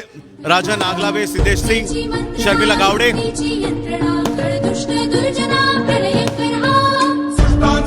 मनसे अध्यक्ष राजसाहेब ठाकरे यांचा सन्मान करतायत. जोरदार टाळ्या. बंटी मशिलकर यांच्याकडून झलबार. त्यासोबत वरळी गाव रहिवासी संयुक्त पुनर्वसन संघ, मोहन मस्कर, मारुती पुसाळकर आणि त्यांचे सर्व सहकारी यांच्या वतीने श्री राजसाहेब ठाकरे यांचं इथे स्वागत करण्यात येते. जोरदार टाळ्या.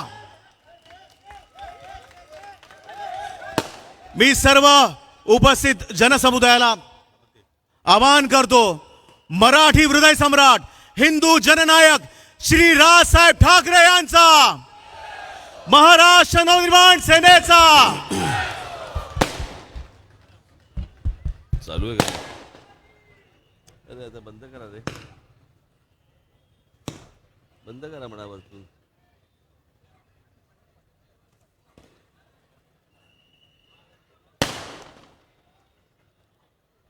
वरती सांग, वरती बंद करायला.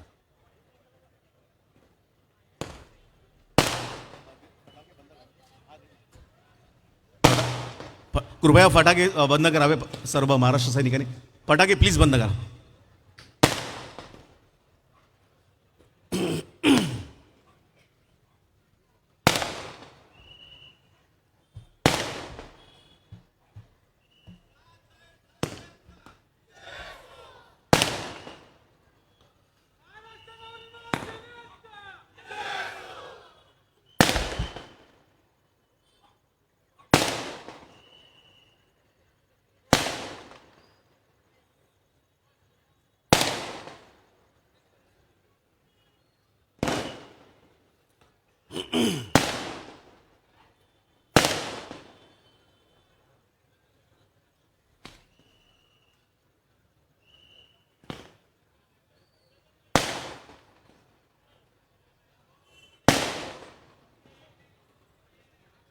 फटाके बंद करा, विनंती आहे.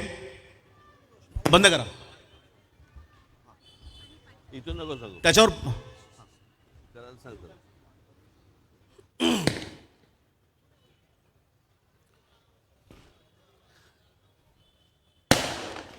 जमलेल्या माझ्या सर्व हिंदू बांधवांनो, भगिनींनो आणि मातांनो,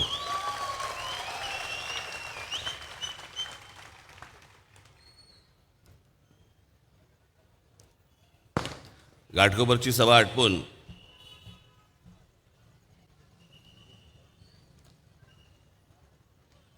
मला खरं तर समजत नव्हतं ते. मी निघतानाच इतका ट्रॅफिक जॅम होता, मला सांगितलं तिकडे जवळपास 3 किलोमीटर ट्रॅफिक जॅम आहे.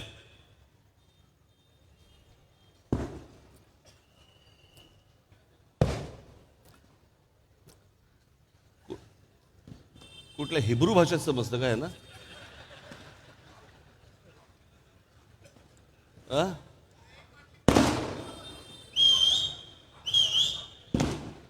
अरे 23 तारखेसाठी काहीतरी ठेवा.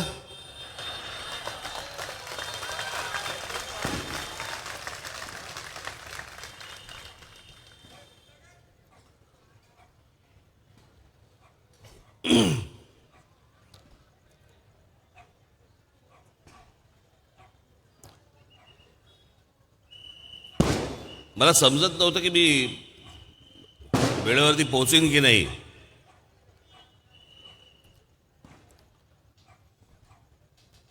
पण आलो, तसा वेळेवरती आलो. विचका झालाय शहराचा अख्खा, विचका, दुसरा काही शब्द नाही त्याला. कोणाचं लक्ष नाही, कोणाचं काही नाही.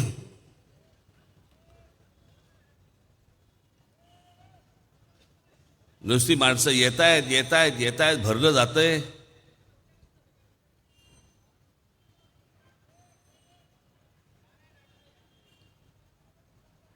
गेले अनेक वर्ष मी इथे वरळी कोळीवाडा बघतोय. छान टुमदार, मस्त छान होता असा. हे जे काय सगळं वाढलंय आजूबाजूला,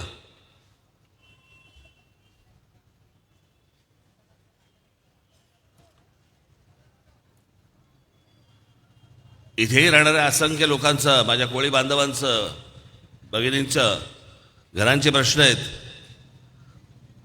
प्रत्येक बिल्डरचं लक्ष आहे. या ब्रिजवरनं जाता येता सगळे बघत असतात, हा केक मला मिळावा.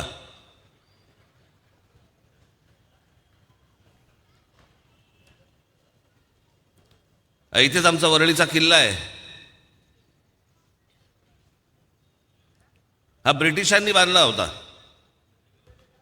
किती साली? 1675 साली, म्हणजे महाराज असताना.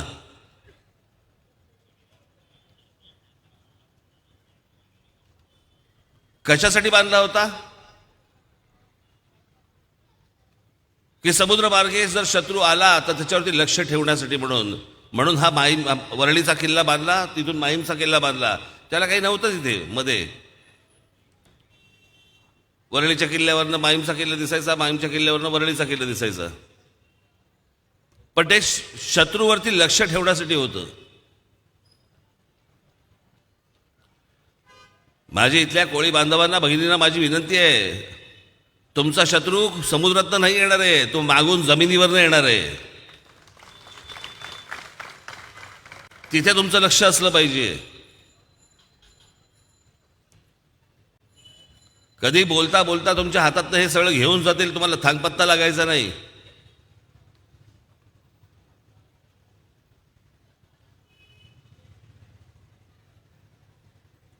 मूळ मालक तुम्ही.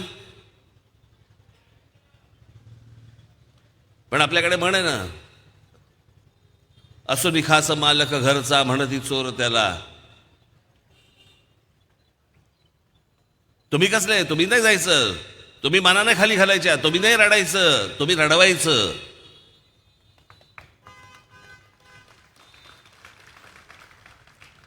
आज ज्या वेळेला माझ्याकडे ज्यावेळेला मराठी माणसं येतात, अनेक गोष्टींसाठी येतात, कामासाठी येतात, त्यांना सांगतो मी, म्हटलं माझ्याकडे तुम्ही तक्रार नाही करायची. माझ्याकडे तुमच्या विरोधात तक्रार आली पाहिजे.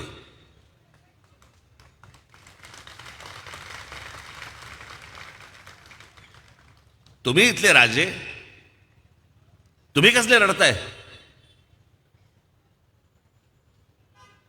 आता त्या बीडीडी चालीमध्ये पण इतकी वर्ष लोक राहत आहेत, आणि आमचीच लोक काय म्हणतात, मराठी माणसं, नाही पहिल्यांदा आम्हाला 250 स्क्वेअर फूट सांगितलं होतं, मग आम्हाला नंतर 300 स्क्वेअर फूट सांगितलं, मग नंतर ते 400. तुम्ही काय रडताय?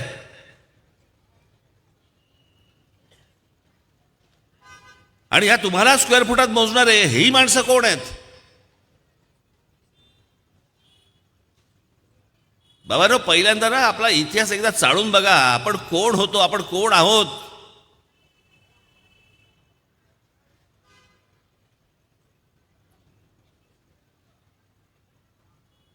म्हणजे आमचा कोळी बांधव होता हा मालक या मुंबईचा.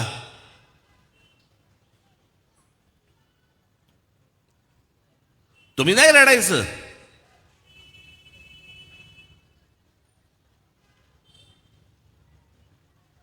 मी गेले अनेक वर्ष हे सांगतोय, इथे मुंबईमध्ये ज्या प्रकारचे लोक येत आहेत, रोजच्या रोज लोक येत आहेत,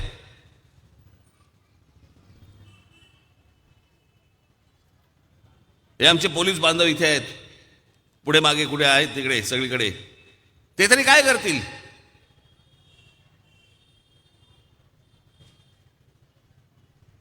पत्ता कुठे कोणाला?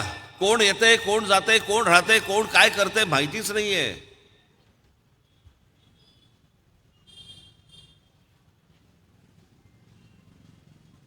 दरवेळेला आम्हाला एक गोष्ट सांगितली जाते की हा देश सर्वांचा आहे, या देशामधला कोणी माणूस कुठेही कसाही जाऊ शकतो.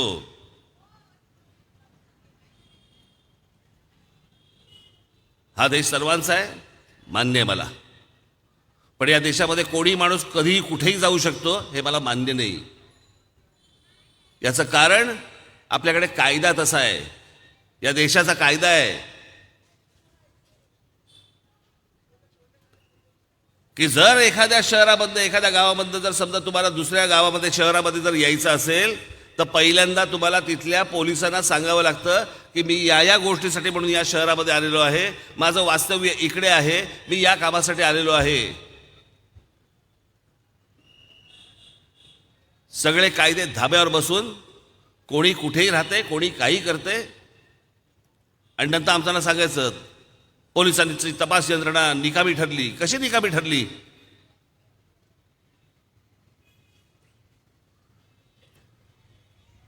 मुंबईच्या आणि महाराष्ट्राच्या पोलिसांवरती तर माझा 100% विश्वास आहे. 100%. या राज्याची संपूर्ण सत्ता जर माझ्या हातामध्ये जर समजा तुम्ही दिलीत ना, या पोलिसांना 48 तास देईन. मुंबई साफ करून द्या मला, महाराष्ट्र साफ करून द्या मला. आणि सहज शक्य हो, त्यांना माहिती आहे, त्यांना सगळी अंडी पिल्ली माहिती आहेत, त्यांना सगळ्या गोष्टी माहिती आहेत, पण पुढे जात नाहीत. का? कारण जर समजा हे कारवाई करायला गेले आणि जर एखादी गोष्ट झाली आणि जर ती समजा मोठी गोष्ट झाली आणि त्याच्यानंतर बळी ह्यांचा द्यायचा, यांना सस्पेंड करायचे, यांना नोकऱ्यांवरनं काढून टाकायचं. का? तर योग्य भूमिका घेत होते म्हणून. कोणी यांच्या मागे उभं राहत नाही. मागे त्या रजा अकादमीचा मोर्चा निघाला होता,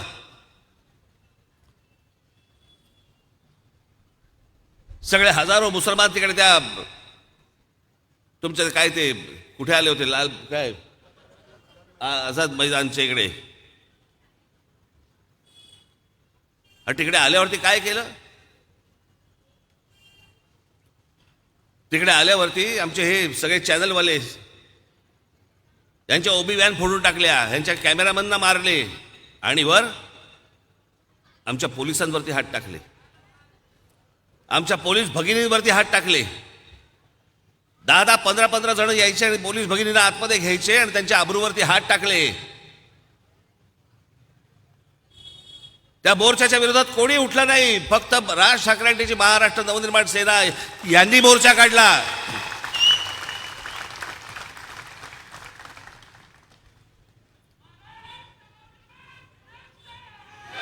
त्यावेळेला एक कमिशनर होते, पोलीस कमिशनर, ते येऊन सांगत होते तिकडे,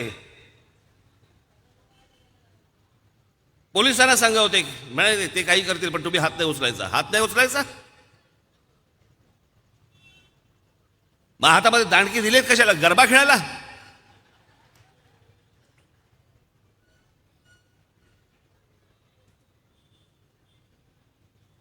या असल्या ज्या नीच प्रवृत्ती ज्या आहेत ना महाराष्ट्रामध्ये आहेत, अनेक मौल्यामध्ये लपलेल्या आहेत. एकदा या राज ठाकरेच्या हातामध्ये द्या सत्ता, एकदा नाही सडकून काढले एकेकाला ना.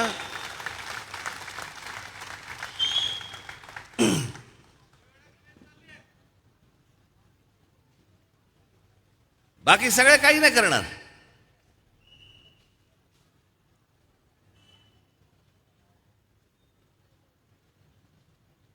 मुस्लिम मौलवी आज फतवे काढतायत. बघा काय वेळ आली आहे.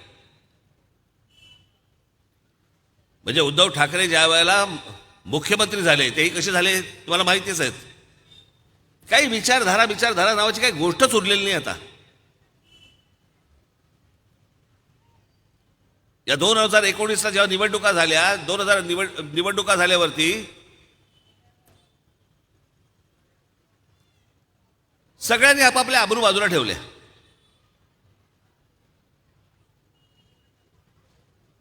ह्यांचं सरकार येणार का, ह्यांचं सरकार येणार का, ह्यांचं सरकार येणार, त्याच्यामध्ये आम्ही बसलोय. आणि एके दिवशी सकाळी कळलं 6 वाजता अजित पवार आणि देवेंद्र फडणवीस शपथ घेत आहेत.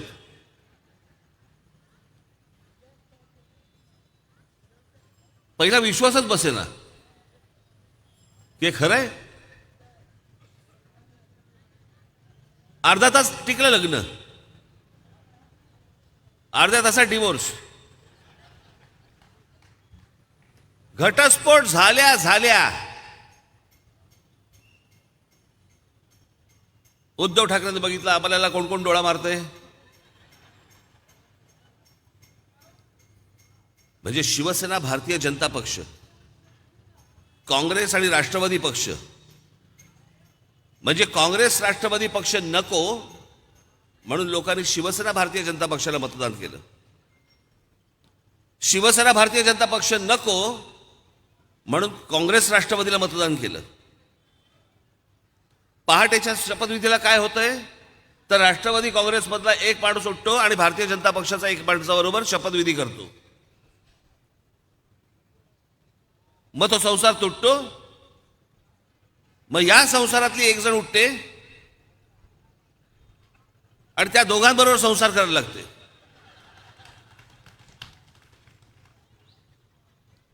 काही नाही, जनाची नाही, मनाची नाही, कशाची नाही. मला मंत्रिपद मिळू देत, मला मुख्यमंत्रीपद मिळू देत. कारण काय सांगितली तर म्हणे आम्ही 4 भिंतीमध्ये आमचं ठरलं होतं, अमित शहांचं आणि आमचं. मग आम्हाला काय नाही सांगितलं. तुमचे निकाल लागल्यावरती तुम्ही का सांगताय? कारण तेव्हा तुमच्या लक्षात आलं की आता आपल्याशिवाय सत्ता यांची भाजपची बसू शकत नाही. आता पिळा. आणि मग काहीतरी फालतू कारणं द्यायची आणि मग जाऊन ज्यांच्या विरोधात निवडणुका लढवल्या त्या काँग्रेस राष्ट्रवादी बरोबर जाऊन यांनी मुख्यमंत्री पदावरती बसले. बरं बसले तर बसले. बसल्यानंतर पहिलं काय झालं असेल ते 2.5 वर्ष आठवून बघा. उद्धव ठाकरे मुख्यमंत्री झाल्यावरची 2.5 वर्ष आठवून बघा. त्या 2.5 वर्षामध्ये शिवसेनेच्या होर्डिंगवरनं माननीय बाळासाहेब ठाकरेंच्या अगोदरचं हिंदुहृदय सम्राट काढून टाकण्यात आलं. का तर काँग्रेस राष्ट्रवादीला वाईट वाटेल, हिंदू शब्दाचं वाईट वाटेल, त्यांना ते परवडणार नाही, मुसलमान मतं आपली जातील. आणि याच्यासाठी म्हणून माननीय बाळासाहेबांची इतकी वर्ष असलेलं जे विरोध जे पुढे लावलं जायचं, हिंदू हृदय सम्राट शिवसेना माननीय बाळासाहेब ठाकरे, ते अख्खच्या अख्खं हिंदू हृदय सम्राट काढून टाकलं. आणि काही होर्डिंग्सवरती जी मी पाहिली आहेत, काही उर्दू होर्डिंग्सवरती हिंदू हृदय सम्राट बाळासाहेब ठाकरे यांच्याऐवजी काय आलं? जनाब बाळासाहेब ठाकरे. जनाब. हिंदू हृदय सम्राटच्या जागी जनाब आलं. जनाब. आज ते हयात असायला पाहिजे होते, फोडून काढले असते एकेकाला.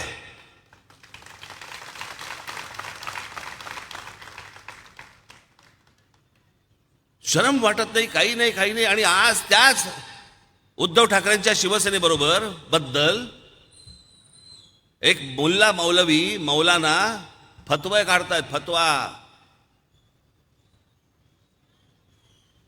काय फतवा काढतायत? तर सगळ्या मुसलमानांनी एकत्र यावं, एकत्र व्हावं, आपली मतं तुटू नयेत आणि सगळीच्या सगळी मतं ही महाविकास आघाडीच्या पारड्यात टाकावीत असं फरमान काढतायत मशिदींमधनं. त्याचे व्हिडिओज काढतायत तुमच्या नाकावर टेचून. व्हिडिओज काढतायत त्याचे आणि बाहेर सर्क्युलेट करतायत. की सर्व मुसलमान एकत्र यावं आणि यांना मतदान करावं.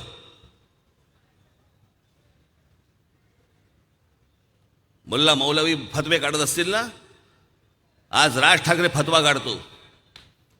माझ्या तमाम हिंदू बांधवांनो, भगिनींनो आणि मातांनो, येणाऱ्या निवडणुकीमध्ये माझे जिकडे उमेदवार उभे असतील आपण माझ्या पाठीशी उभे राहा. उद्या सत्ता हातामध्ये दिल्यानंतर तुम्ही नाही पहिल्या 48 तासामध्ये सगळ्या मशिदींवरचे भोंगे खाली उतरवले ना, परत राजकारण सांगणार नाही तुम्हाला.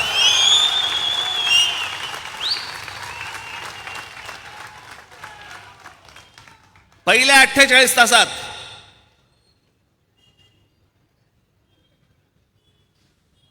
आणि जर अंगावर येण्याचा प्रयत्न केलात ना, हे आमचे खाकी वर्दीतले आहेत ना, त्यांना ऑर्डर सोडीन, रजा अकादमीचा बदला घेऊन टाकतील ते.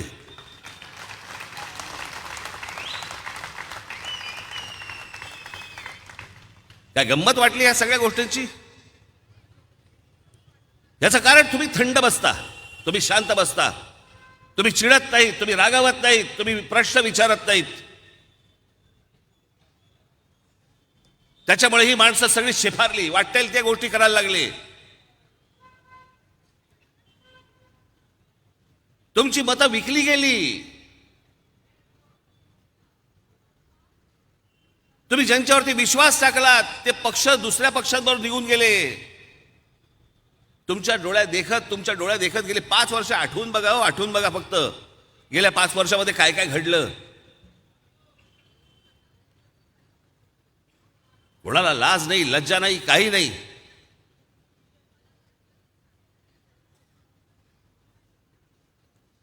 आणि माझ्या त्या दिवशी भाषणामध्ये मी सांगितलं ना, तेच मी तुम्हाला परत एकदा सांगतो. हे का होतं याचं एकमेव कारण तुम्हाला गृहीत धरलेलं असतं. गृहीत. कोण तुम्ही? कोण आहात तुम्ही? मतदार. मतदार म्हणजे कोण? आमचे नोकर, आमचे गुलाम आहात.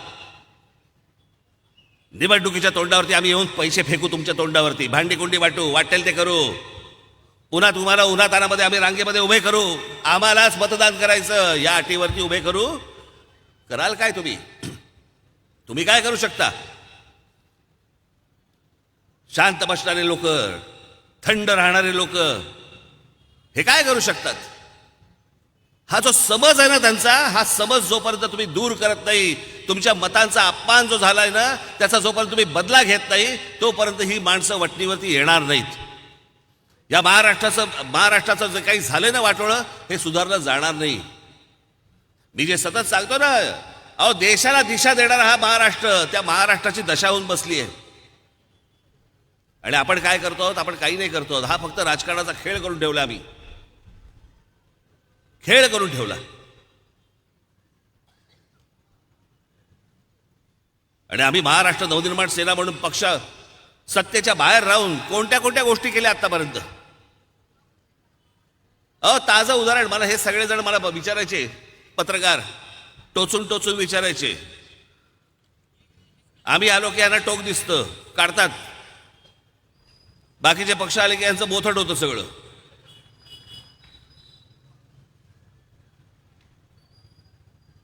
त्या टोलच्या आंदोलनाचं काय झालं? आणि ते म्हणजे आणि अत्यंत अशा कुत्सितपणे विचारायचं, म्हणजे त्या टोलचं झालं ना, 5 टोल झाले ना बंद मुंबईचे. हे जर आंदोलन झालंच नसतं याच्या अगोदर, बंद झाले असते का?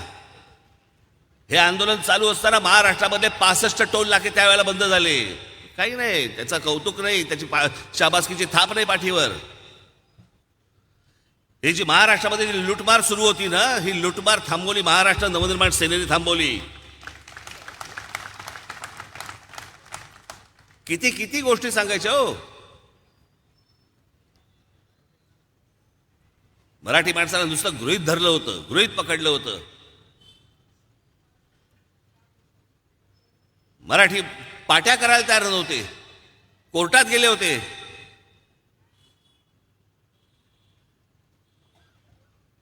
या मराठी पाट्यांच्या विरोधामध्ये ज्याला आंदोलन झालं, हा आमचा संदीप देशपांडे, हा जेलमध्ये होता, जेलमध्ये टाकलं होतं त्याला. का त्याच्या बाबतीत आंदोलन केलं म्हणून.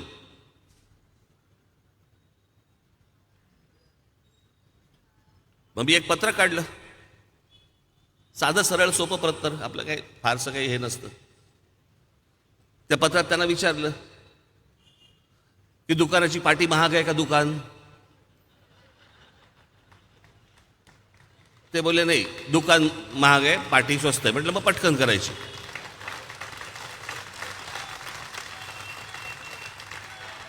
सोपे प्रश्न आहेत की नाही आपले, आपल्या काय फार भानगडीत जायचं ना आपण. आणि मग त्याच्यामध्ये एक शेवटची ओळ टाकली होती मी, की एवढं समजून सांगितल्यानंतर देखील जर समजा तुमच्या डोक्यात प्रकाश पडणार नसेल तर माझे महाराष्ट्र सैनिक तुमच्याशी चर्चा करायला येतील. आता माझे सैनिक कसे चर्चा करतात तुम्हाला माहिती आहेत. लगेच महाराष्ट्रामध्ये सगळीकडे दुकानाच्या पाट्या मराठी व्हायला लागल्या. जे सरकारने करायचं काम होतं ते महाराष्ट्र नवनिर्माण सेनेने बाहेर राहून काम केलं.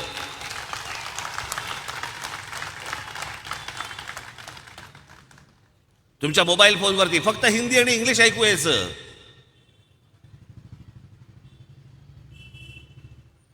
मग एक दिवस गालावरती टाळ्या वाजवल्या या सगळ्या टेलिफोन कंपन्यांच्या. 48 तासाच्या आत मोबाईल फोनवरती पहिलं मराठी तुम्हाला ऐकायला सुरुवात झाली तुमची महाराष्ट्रामध्ये.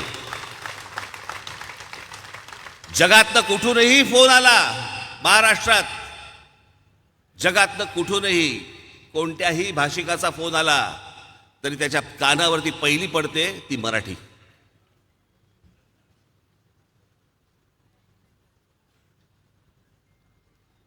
मला सांगावं या आता ह्या सगळ्या राजकीय पक्षांनी कोणती आंदोलनं केली, कुठची आंदोलनं केली.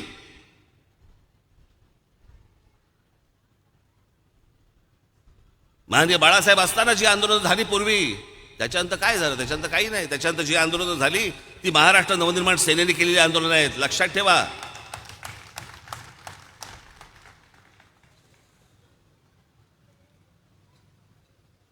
मला जेवढं शक्य आहे, जी गोष्ट होणारी आहे मी त्याच गोष्टींचा शब्द देतो, त्याच्या पलीकडे मी शब्द देत नाही. मी वाटेल ती तुम्हाला स्वप्न दाखवणार नाही, मी वाटेल ती स्वप्न तुम्हाला विकणार नाही.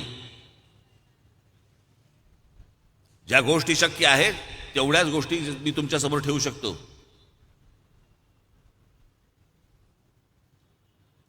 आज ही मुंबई नुसतीच महाराष्ट्राची राजधानी नव्हे, या देशाचं नाक आहे. काय परिस्थिती मला जरा सांगा. ब्रिटिशांच्या काळातली मुंबई बघा. आज कुलाबा ते माहीम इथपर्यंत तुम्हाला जी मैदानं दिसतात, मैदानं, शिवाजी पार्क मैदान घ्या, ओव्हल मैदान घ्या, आझाद मैदान घ्या, किंवा तुमच्या इथे या अनेक भागामध्ये अनेक मोठी मैदानं असतील, ही मैदानं ब्रिटिशांच्या काळातली आहेत.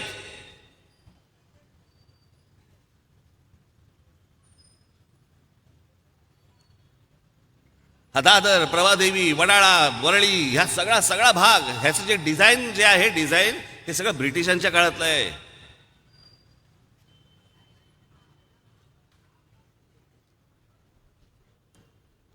– 1947 सालानंतर एकही नवीन मैदान नाही आलं मुलांना खेळायला.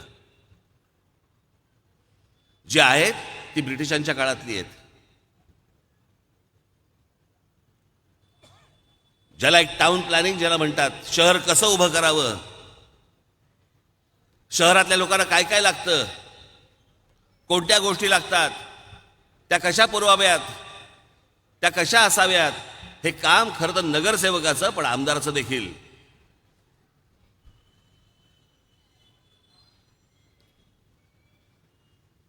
हा सगळा मराठमोळा, सगळा वरळीचा भाग, आज इथे सगळीकडे कोळी बांधव राहत आहेत, तिथे आमचे सगळे पोलीस लोक राहत आहेत. पोलीस कॉलनीमध्ये, तिथे बिडणी चाळीमध्ये आमची लोक राहत आहेत. कोणीतरी अधिकारी येतात, कोणतरी पक्ष येतात, कोणाचं तरी सरकार येतं, रिडेव्हलपमेंटला घेतात. तुम्हाला थांग पत्ता नाही. आम्ही कशात अडकलोय? 200 स्क्वेअर फुटाचा 300 स्क्वेअर फुट करता काय? भिका मागताय? जे तुमचं आहे ते मिळवण्यासाठी तुम्ही भिका मागताय ह्यांच्याकडे, ही बाहेर उदारली माणसं.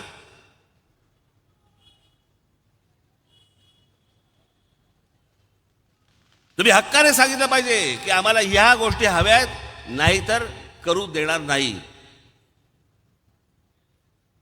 पण आपल्याकडे काही गोष्टी व्हायच्या अगोदरच अनेक लोक गेलेले असतात त्याच्यामध्ये. मी खरंच सांगतो बाबांनो तुम्हाला,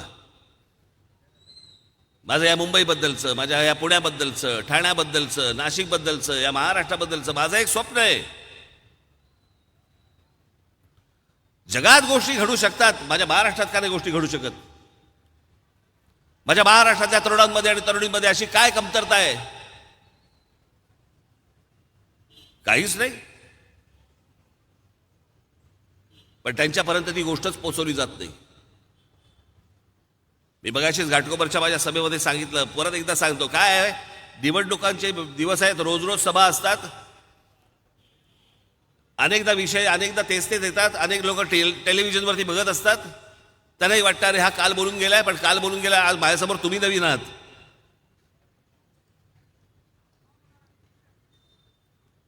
आणि ह्या गोष्टी मी एवढ्यासाठी सांगतोय की तुमच्या आत खोल एखादा स्क्रू फिट होतो ना, स्क्रू तशा फिट झाल्या पाहिजेत, आतमध्ये गेल्या पाहिजेत, तुम्ही बोललं पाहिजेत, तुम्ही लोकांना सांगितलं पाहिजेत.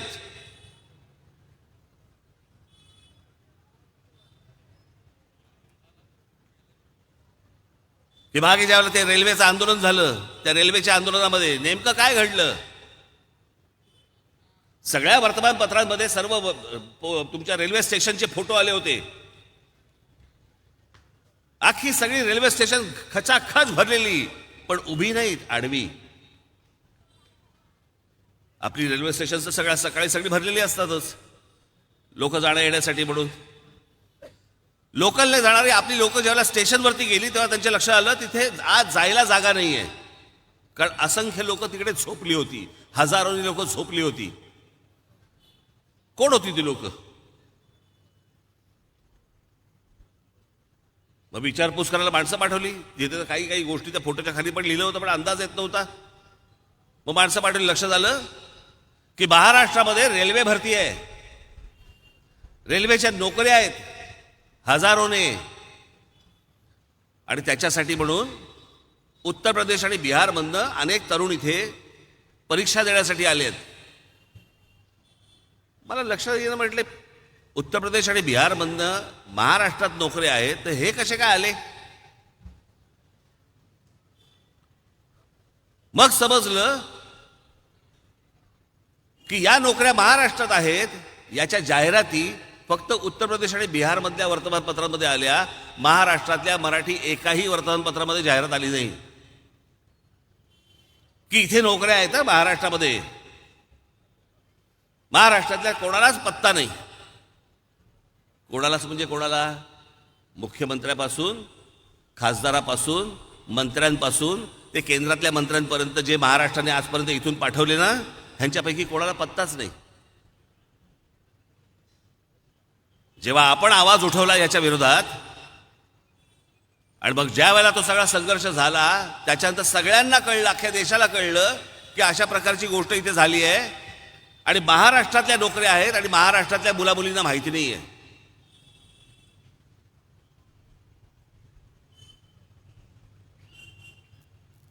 मग त्यावेळेला ममता बॅनर्जी ज्या वेळेला तिकडे रेल्वे मंत्री होत्या, त्या झाल्यानंतर त्यांनी सर्व परीक्षा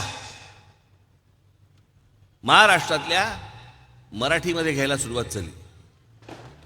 आपली पहिली मागणी होती की महाराष्ट्रामधल्या रेल्वेच्या परीक्षा ह्या मराठीतनं व्हायला पाहिजेत, कारण आमची मराठी मुलं जी आहेत हे मराठीमध्ये ती प्रश्नपत्रिका सोडवतील. आणि त्याच्यानंतर हजारो मुलांना रेल्वेमध्ये नोकऱ्या लागल्या त्या सगळ्या आंदोलनानंतर.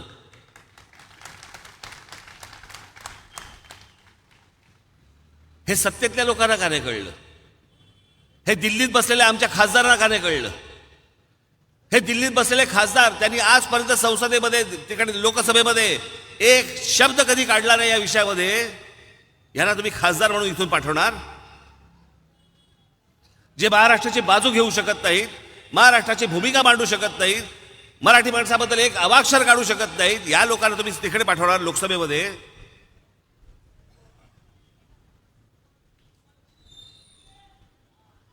माझी बाबा तुम्हाला एकच विनंती आहे, कधी हा पक्ष सत्तेवर कधी तो पक्ष सत्तेवरती, हे सगळा खेळ खेळलात, हे सगळेजण खेळले. इतकी वर्ष झाली, सगळ्यांना संधी दिली, प्रश्न वाढतायत, कमी नाही होत आहेत. एकदा राज ठाकरेला संधी देऊन बघा.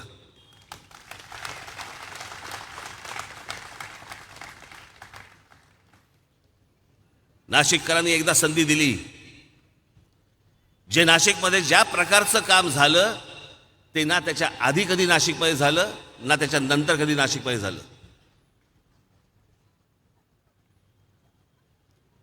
आज तिकडचे लोक, अनेक लोक हळहळत आहेत की अरे नाही, यांच्या हातात परत सत्ता द्यायला पाहिजे होती, अजून काही डेव्हलपमेंट झाल्या असत्या. अहो, पहिल्या 5 वर्षामध्ये नाशिकमध्ये तिथे एक लांब धरण आहे, तिथे एका धरणाचं पाणी येतं तिथे, पण आता नाशिक वाढायला लागलं, मोठं व्हायला लागलं. त्या धरणाचं पाणी आता पुरणार नाही त्याला पुढे. आपल्या काळात त्या पहिल्या 5 वर्षामध्ये त्याच्या पुढे अजून एक धरण आहे, त्या धरणातनं पाईपलाईन आणून ती आता नाशिकमध्ये तेव्हाच काम पूर्ण झालं आपली सत्ता असताना.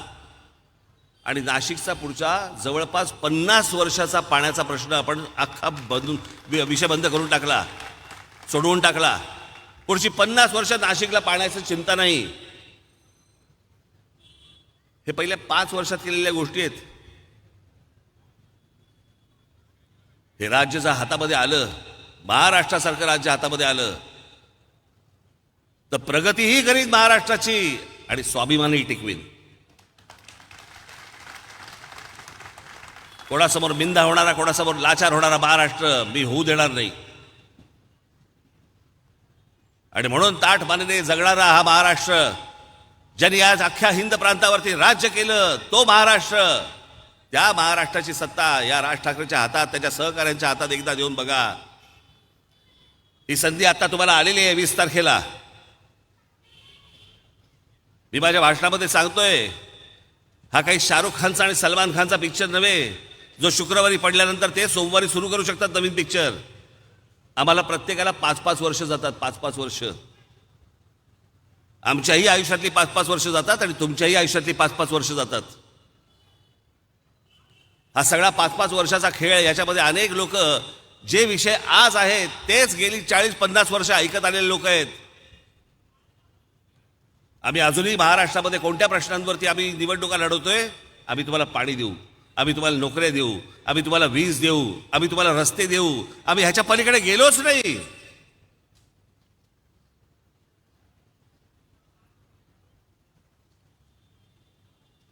म्हणजे मुंबईसह संयुक्त महाराष्ट्र झाला 1960 साली. त्या 60 सालापासून 2024 पर्यंत आमच्या निवडणुकांचे विषय तेच आहेत. आपल्याला पुढे घेऊन जायचं आहे महाराष्ट्र.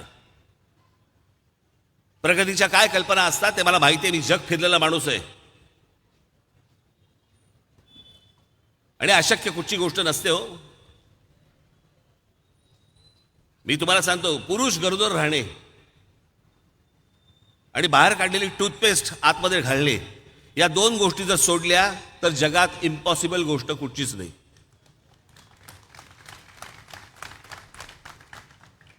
जे शक्य होणार नाही अशी कुठचीच गोष्ट नाही. सगळ्या गोष्टी शक्य होऊ शकतात. नाशिकमध्ये जे आम्ही रस्ते बांधले, जे रस्ते केले, त्या नाशिकच्या रस्त्यांवरती इथून लोक पत्रकार विचारायचे, अरे त्या नाशिकमधल्या रस्त्यांवरचे खड्डे दाखव, मुंबईचे दाखवून झाले, ठाण्याचे दाखवून झाले, पुण्याचे दाखवून झाले, नाशिकचे फुटेज पाठवा. तिकडचे पत्रकार त्यांना फोन करून सांगायचे. मी माझ्या मनचं नाही सांगत, तुम्ही नाशिकच्या पत्रकारांना जाऊन भेटून विचारा. तिकडचे पत्रकार सांगायचे, अहो इथे खड्डे नाही आहेत रस्त्यावर, काय दाखवू तुम्हाला, कोणतं फुटेज पाठवू?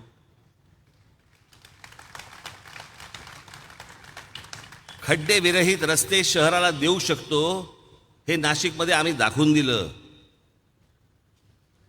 मग महाराष्ट्रात का नाही होत या गोष्टी? हे सहज शक्य आहे, नक्की शक्य आहे. माझ्या महाराष्ट्रामधल्या तरुणांना नोकऱ्या मिळत नाहीत, मिळाल्याच पाहिजेत. माझं तर म्हणणं आहे, माझ्या जाहीरनाम्यामध्ये येणार आहे ते, की माझ्या या महाराष्ट्रामध्ये ज्या काही नोकऱ्या उपलब्ध होतील, जे उद्योग उपलब्ध होतील, त्याच्यामध्ये महाराष्ट्रामधल्या जे स्थानिक भूमिपुत्र आहेत, मुलं आहेत, मुली आहेत, त्यांना 100% नोकऱ्या देण्याची हमी मी तुम्हाला देतोय. 100%. त्यातनं जर उरल्या, बाकीच्यांना बोलू.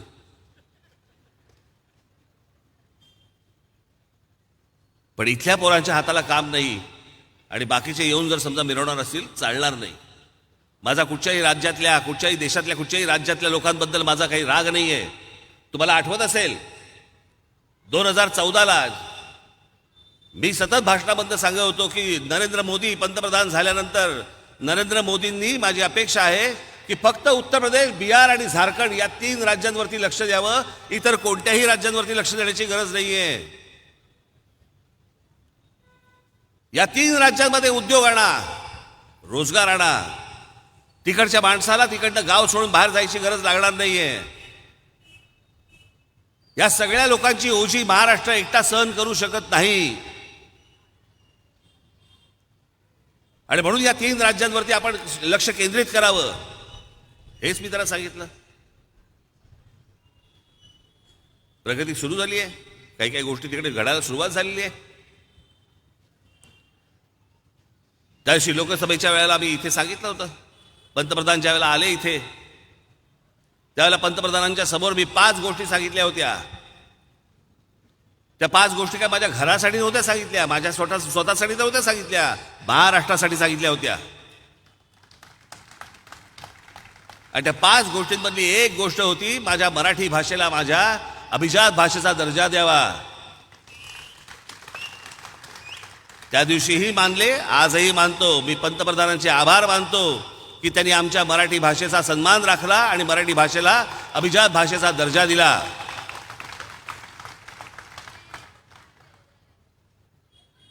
जे करतोय ते महाराष्ट्रासाठी करतोय, जे करतोय ते तुमच्यासाठी करतोय, जो विचार करतोय, जी स्वप्न पडतायत ती तुमची पडतायत.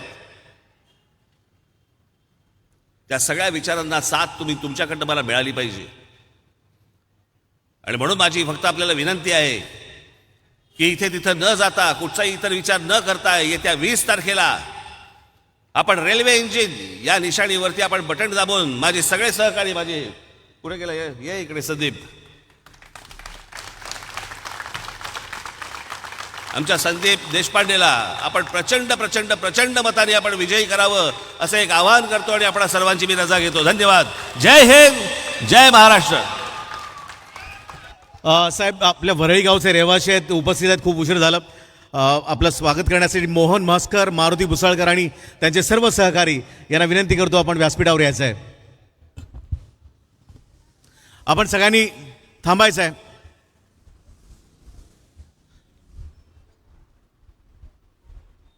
सर्वांनी राष्ट्रगीतासाठी उभं राहा.